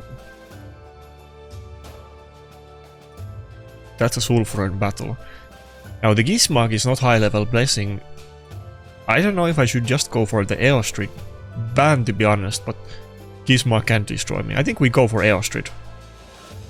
I don't know if I'm being dumb, because of course our base also can boost. So maybe he's still gonna go before me with Comidus, let's see. But it's not... It's a Comidus without blessing, though, at least. Not sure if that even matters. Okay, we went first. Only one champion in Stoneskin. This is a little bit unusual. This guy is without Stoneskin, and then that one guy was running like a full speed team, except they weren't fast and everybody was in Stoneskin. They're playing mind games on me. It definitely can be good strats if you can do some kind of build or team that is unexpected with unusual builds, assuming that they are good and they work, which I'm sure there is plenty of things you can do. Assuming you're not doing it for the sake of it, but there's actually something good to it. It can be great. Who was the guy that I was thinking about? Who was running? I think it was this guy. Was it? I forgot who it was. Maybe this guy. I don't remember anymore. Okay, that's first out of 4.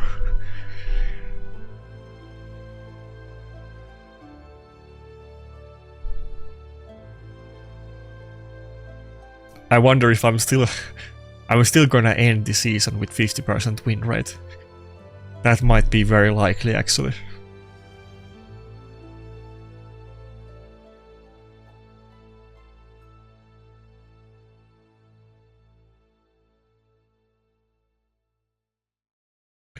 I almost like the fact that I have the big Predator early on, because it was kind of super cringe to second pick Duchess, because Duchess is gonna get picked so rarely by the enemy, but it made sense because of the polymorph. But now it looks kind of like a smarter way to pick, but I really want to get polymorph on him, and the only way to use polymorph on champion not building accuracy is 6-star blessing, so that's not gonna be easy.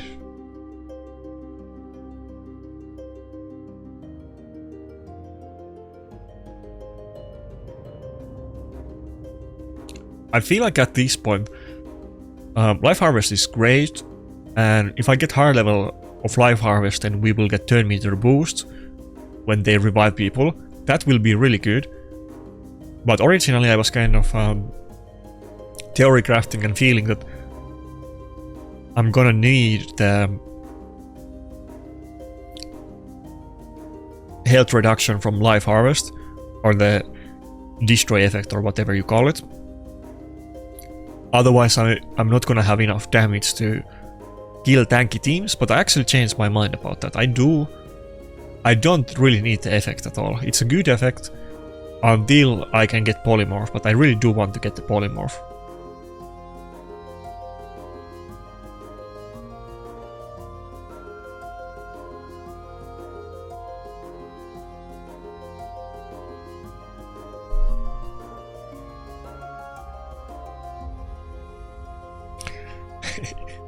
He has the Volcardiac heart this time and not me. Usually it's the Mariuses that are commenting seppuku against me, but not this one. Okay, who do we polymorph? It's like so likely that Nice is gonna be in Wand. I'm a little bit scared to do it, but I think we're gonna do it. Oh, we did it. Let's go. That's a good start to the battle. Wait, this Maritska, I almost dare to say, might be naked. It's very low health. I don't wanna, you know, this guy's high points. I don't think that was like really low health build. I think that's like a naked Maritska. If you know this guy, ask him what happened. I think, I mean, not that I haven't done it, so I'm not one to, you know, if anything I feel bad for him, but I think that was a naked Maritska. I don't want to roast him for doing that, because I was just making mistakes, and I made plenty of battles with naked people. Just yesterday I made the Predator guide, and in the Predator guide I did 3 battles to showcase him in arena, and the first 2 battles I had, like, everybody in the team except Predator was naked. First battle, after the first battle I realized that 2 champions were naked, and I put gear on them.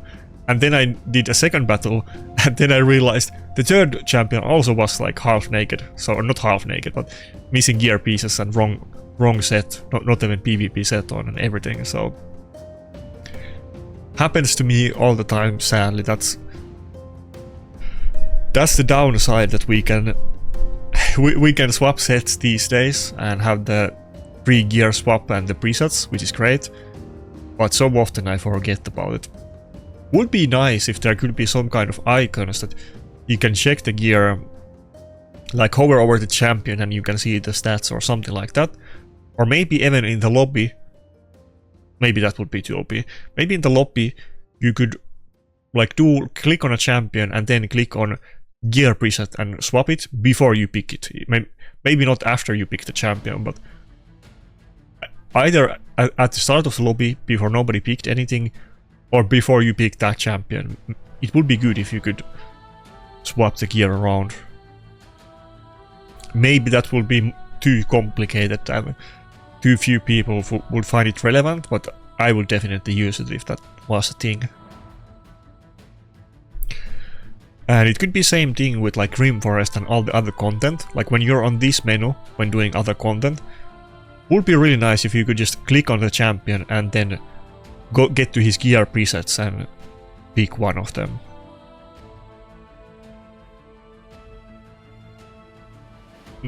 Maybe it didn't even have to take you all the way to the like the champion roster page, but just click on champion and you would see like the gear presets and you could like click on them. Like a quick swap. Quick swap outside of the champion index or vault or whatever. Fuck. He has UDK, I wanna use Sulfuron, but he also has Maritska, which is like... You can't use burns against Maritska.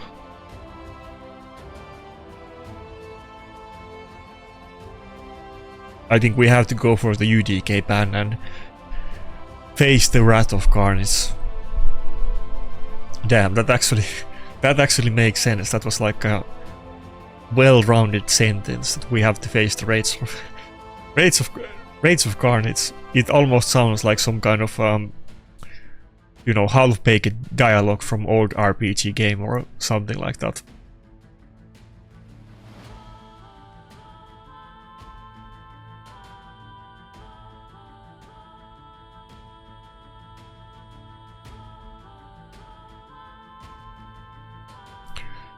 Damn, everybody's in stone skin. Sulfuron would be good right about now, but if I went for the Maritska ban, maybe that would have been the play, to be honest. I'm kind of regretting what I did now. I should have gone for Maritska ban and went Sulfuron. But then he could have also just banned Sulfuron. I don't think it would have worked out, yeah. I take it back. I was trying to think too much that would not have played out well. That would have gone horribly wrong. Oh nice, we can get rid of Carnage before he takes a turn.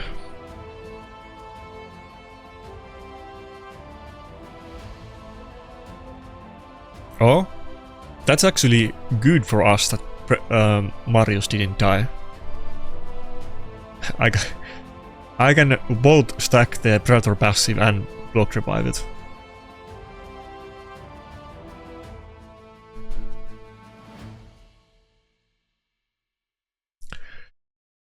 Predator passive is like a mini game inside the live arena mini game that you need to feed him so that he evolves into his final form and becomes a menace. But you need to kind of you need to groom him and feed him and take good care of your Predator puppy so that he becomes a powerhouse. Okay. I hope the Empress is not too fast and just lapping my Predator. No, yeah, it's not. I can just play it slow and steady and just A1 the Empress and not take any risk of dying to the recoil, I hope. Okay, good. Oh, he just gave up, okay. Okay, now we're getting back. Now it's starting to look a little better. That was a bot battle, don't think about that, but 3 wins in a row doesn't make up of all the crappy gameplay from earlier today, but it's better.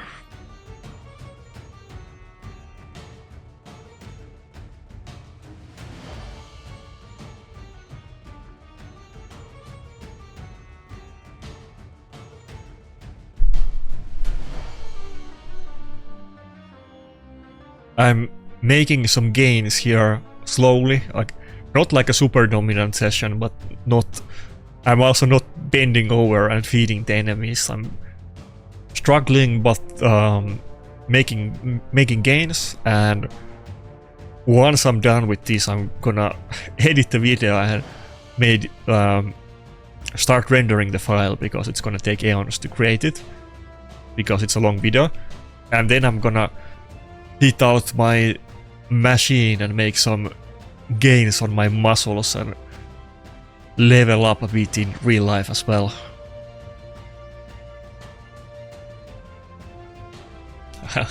I'm so happy I got like a workout machine. I should have done this way before. I'm so antisocial that I don't want to, you know, not, I have been to the gym, you know, a few different times, but I never been like, made it like, lifestyle, like many people do, which would be good.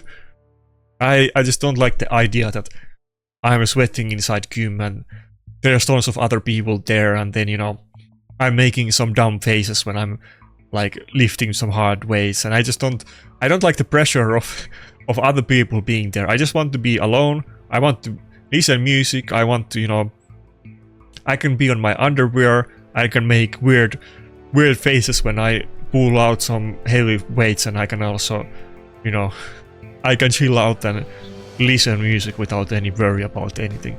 Even if it's no. We go mod. He's gonna go first with the Arbiter, and there's no way I can go first. Which one? Odin or... This is a very good squishy team, and Yumeko is not as bad as Fabian. We go for Gizmark, but if we get decreased defense... I mean, both of them do it, so...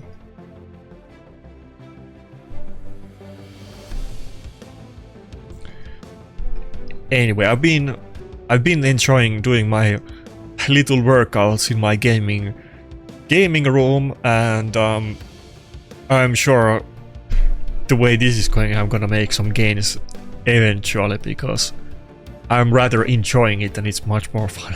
It's much more fun than going outside to the public and having to face the gaze of other people.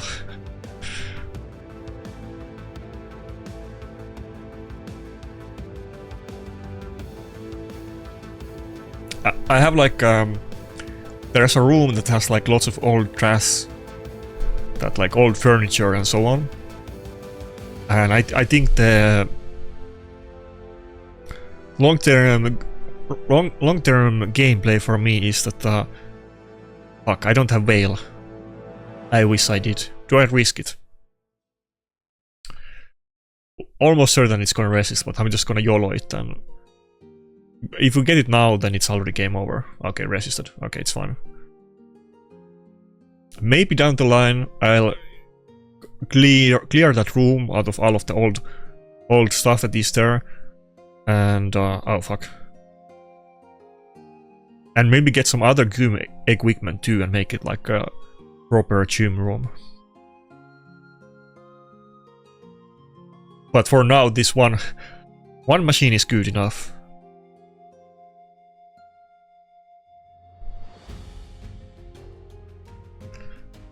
My brother also has, he has like some kind of, not like the same type of machine, but he has like pull-up bar and other stuff. So, is it called pull? The one, like the one that you have in the gyms, where it's like a really big thing where you can put the weight. As you can see, I'm not like a gym bro or anything. He has some like gym equipment as well.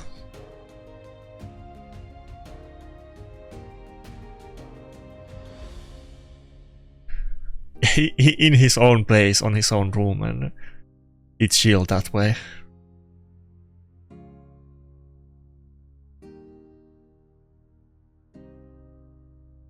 Pull-up bar is like the thing you do like this. That's not what I'm thinking. I'm thinking the one where you're like you know, you go down, lay on your back, and then you push it upwards. He has like a big one of those. He has a big one of those. Whatever you call it. I'm so out of my depth with that stuff. I can't even cosplay a gym pro even if I want to, but I do want to make some gains, so. Ah, fuck. The Odin is just cocking me hard with the block damage. Ah, okay. But no, okay. Almost looking kind of good, but the Odin was too powerful. You know, I'm not even gonna say it. You know what I'm gonna say, but I'm not gonna say it. I leave that to your imagination, what I was gonna say about Odin.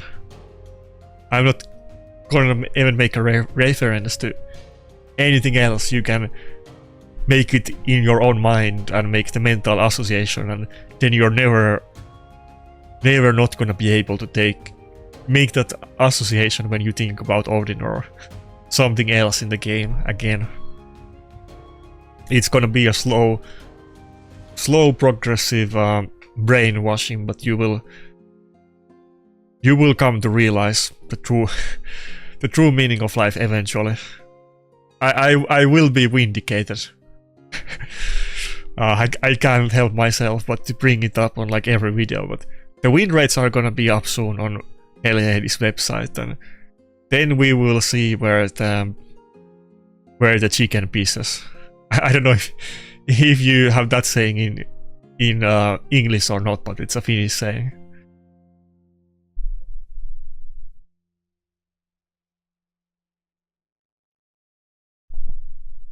Oh, 600 points. Damn. There was other guy with like 500 something that I was supposed to check what rank he was, and I forgot. But we're meeting hardcore players.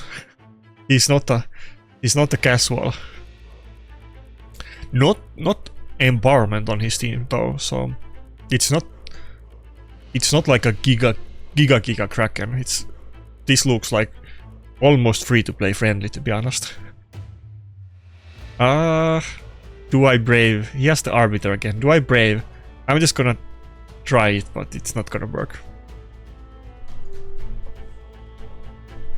Obviously he's gonna go before me with Gismark, but maybe he gets polymorph, and maybe I go before Carnage, and maybe I can get rid of Carnage Stone Skin.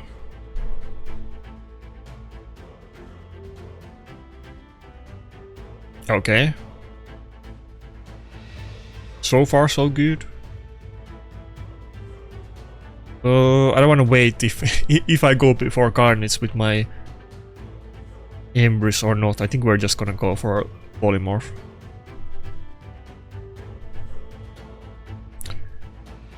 Probably the play would have been to go nice, now thinking about it retroactively, but I wasn't sure is Carnage gonna cut in or not, but he wouldn't have, so that was a mistake.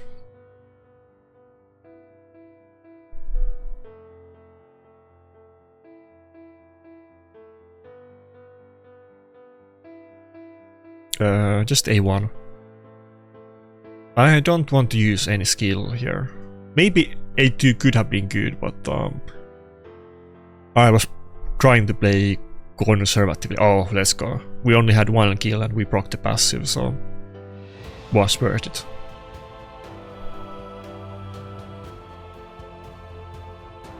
Okay, I think we got this. What do I want to do? I don't really want to use the AoE nuke, really, because it would be better to save it for after the Predator, or not the Predator, after the... Can I just kill Gismark with A1? Let's go A3. I should save it, but I want to make sure it dies. Yeah, as long as I can kill the Carnage with other hits, this was the play. Maybe it would have been better to kill the... Fuck. To kill the Gismark with A1, but I'm not 100% sure if it would have died or not.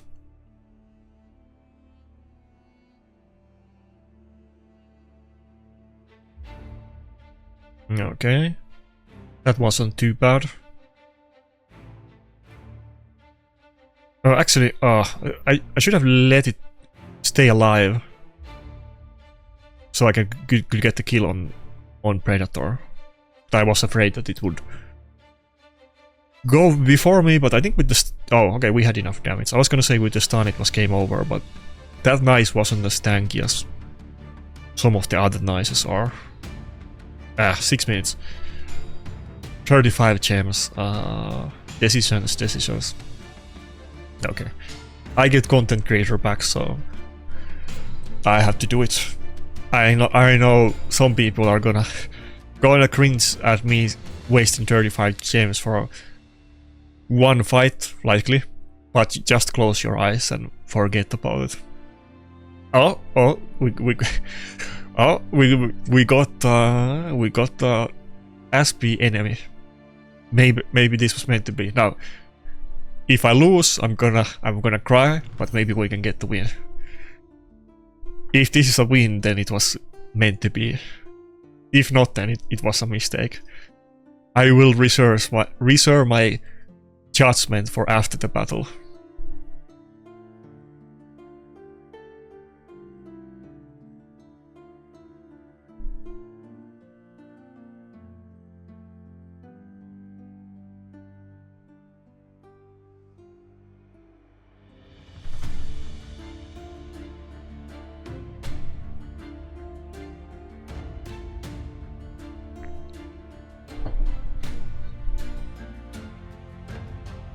Leonardo. Is this one of those rare Sacred Panda free-to-play players? Not a lot of mythics or empowerment. Kind of good blessing, but not like not outside of the realm of possibilities for a free-to-play player. Maybe it's a free-to-play. Who knows? Fuck. What do I want to do? Sulfurion? Mod? Mod. I wanna say mod.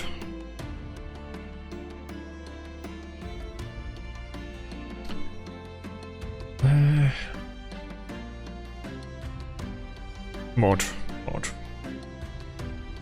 Maybe I'll regret this. Depends what he picks, but he has the last pick, so could have been anything. I think mod is better in this than Sulfurion. Oh, he went for the Predator ban. I do have the Death Dealer, but he's obviously gonna go before me, and he has Marius, so Rotos might just die before he even gets a turn.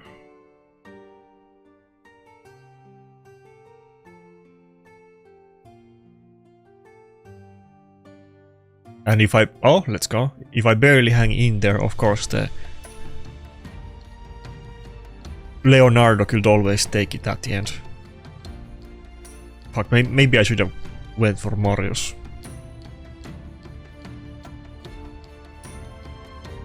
Oh, let's go, let's go.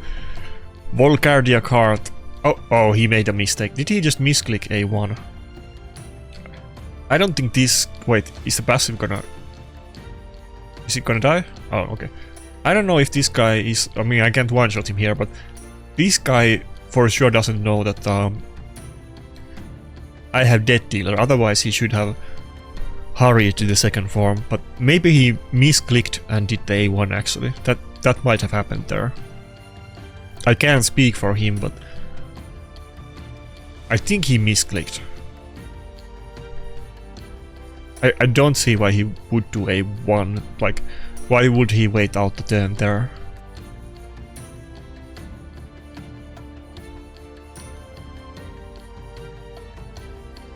Maybe there's something that I don't realize because I don't have Empress. Sometimes you need to have the champions to fully understand all of the fringe matchups and interactions, and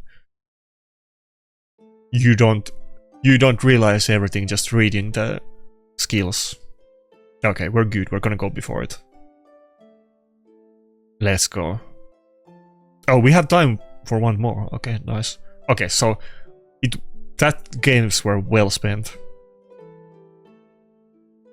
Oh, I don't think I want to go too much into detail about it, but there seems to be some drama brewing in the content creator chat. Not between the content creators, but content creators versus something else. And we had this drama not that long time ago when somebody leaked something and it wasn't the content creators, and it seems like people are saying it's the same thing. I don't know what...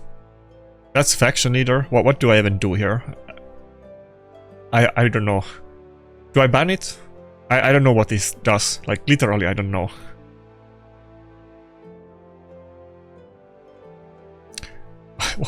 What is that? I have never seen it. Fuck. Unknown. And it's against Jeff. I think I go for Lazarus ban. And this guy doesn't look like a... He doesn't look like a speed champion, but who knows. Fuck. Fug.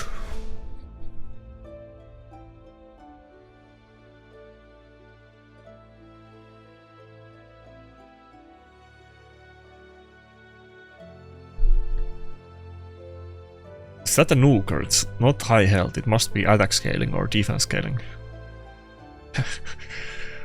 This feels so weird. Okay, Marius, I choose you. Let's go. Let's go. Okay. George, it could potentially one-shot Predator with the AoE nuke. Okay, reaction. Not the passive, but we broke the... Oh, fuck. Oh. What? I want to go for A1 on the charge, but let's go for the revive. But then, if this guy goes before Sulfurion, then I'm not gonna have revive, but we have to do something, so we're gonna... Oh, okay. Oh shit. This has some kind of counter attack when you revive people, and I literally don't know. Don't know it's Git. Oh, okay, good. No! I think we lost. Swift parry. Oh, fuck. Okay, I'm panicking because I don't know what's going on. Predator doesn't have any kills, it's over. He got me with the Swift parry charge, which is typical, you know, they often do it, so it's not like... I could have seen that coming, to be honest. Fug. There's no way Gratis is gonna pull off another revive, I don't think. Come on. Can you do seppuku? That was bad. It would have been better if it died.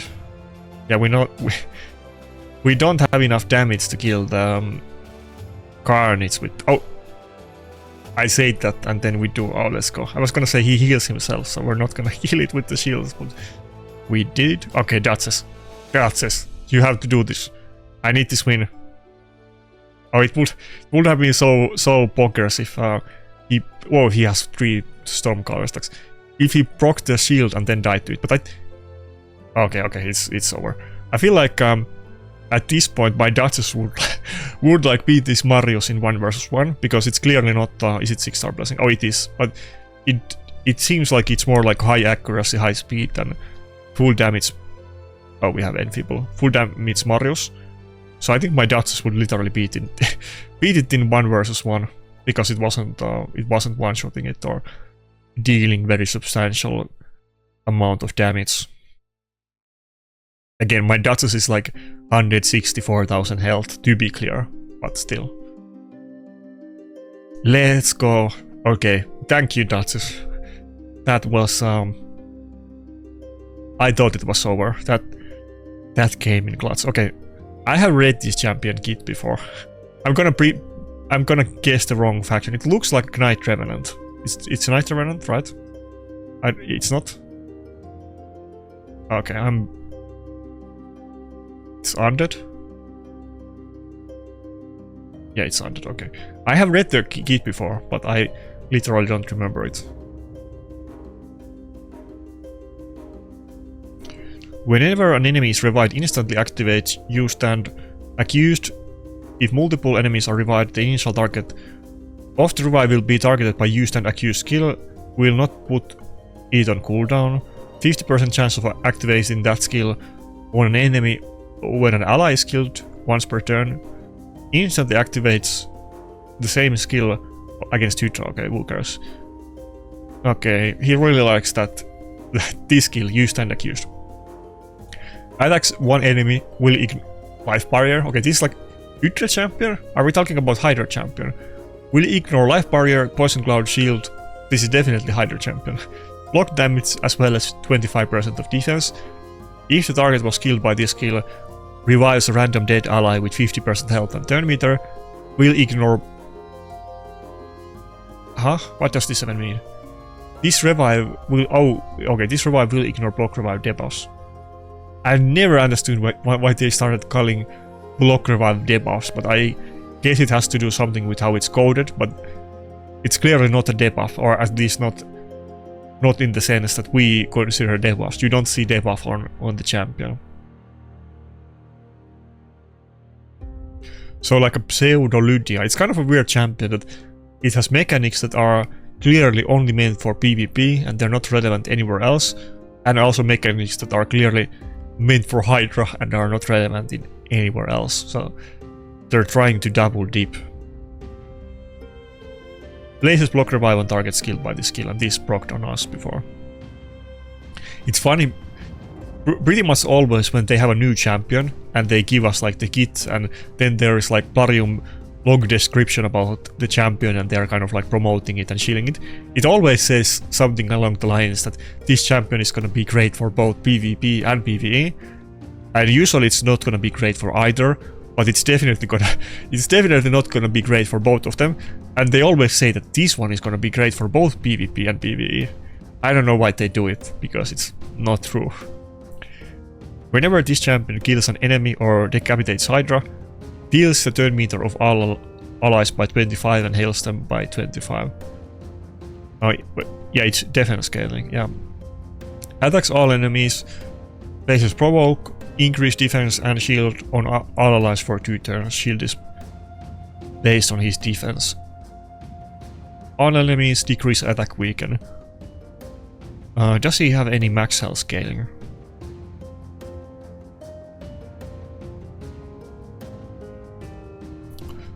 It's a unique kit. I kind of like the look of this champion.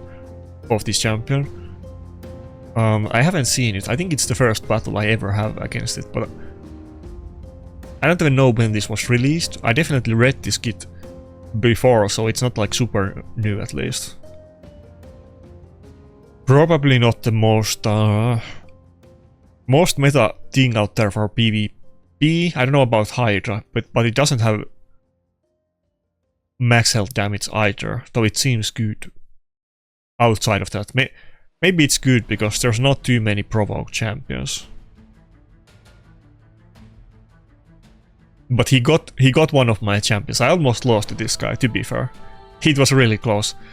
I only beat him because of my fat Duchess, and I keep calling my Duchess fat, but that is out of respect and not hatred, so great. I need to get even more hit points on my Duchess. That's the goal. I don't think it's ever gonna go above 200k health, even if we get some new updates and some new item slots or anything like that, but it would be kind of cool. That would be the ultimate goal, to have 200k health Duchess. Anyway, that's it for this video. I hope you have good time and good RNG in your live arena session as well. And that's it. See ya.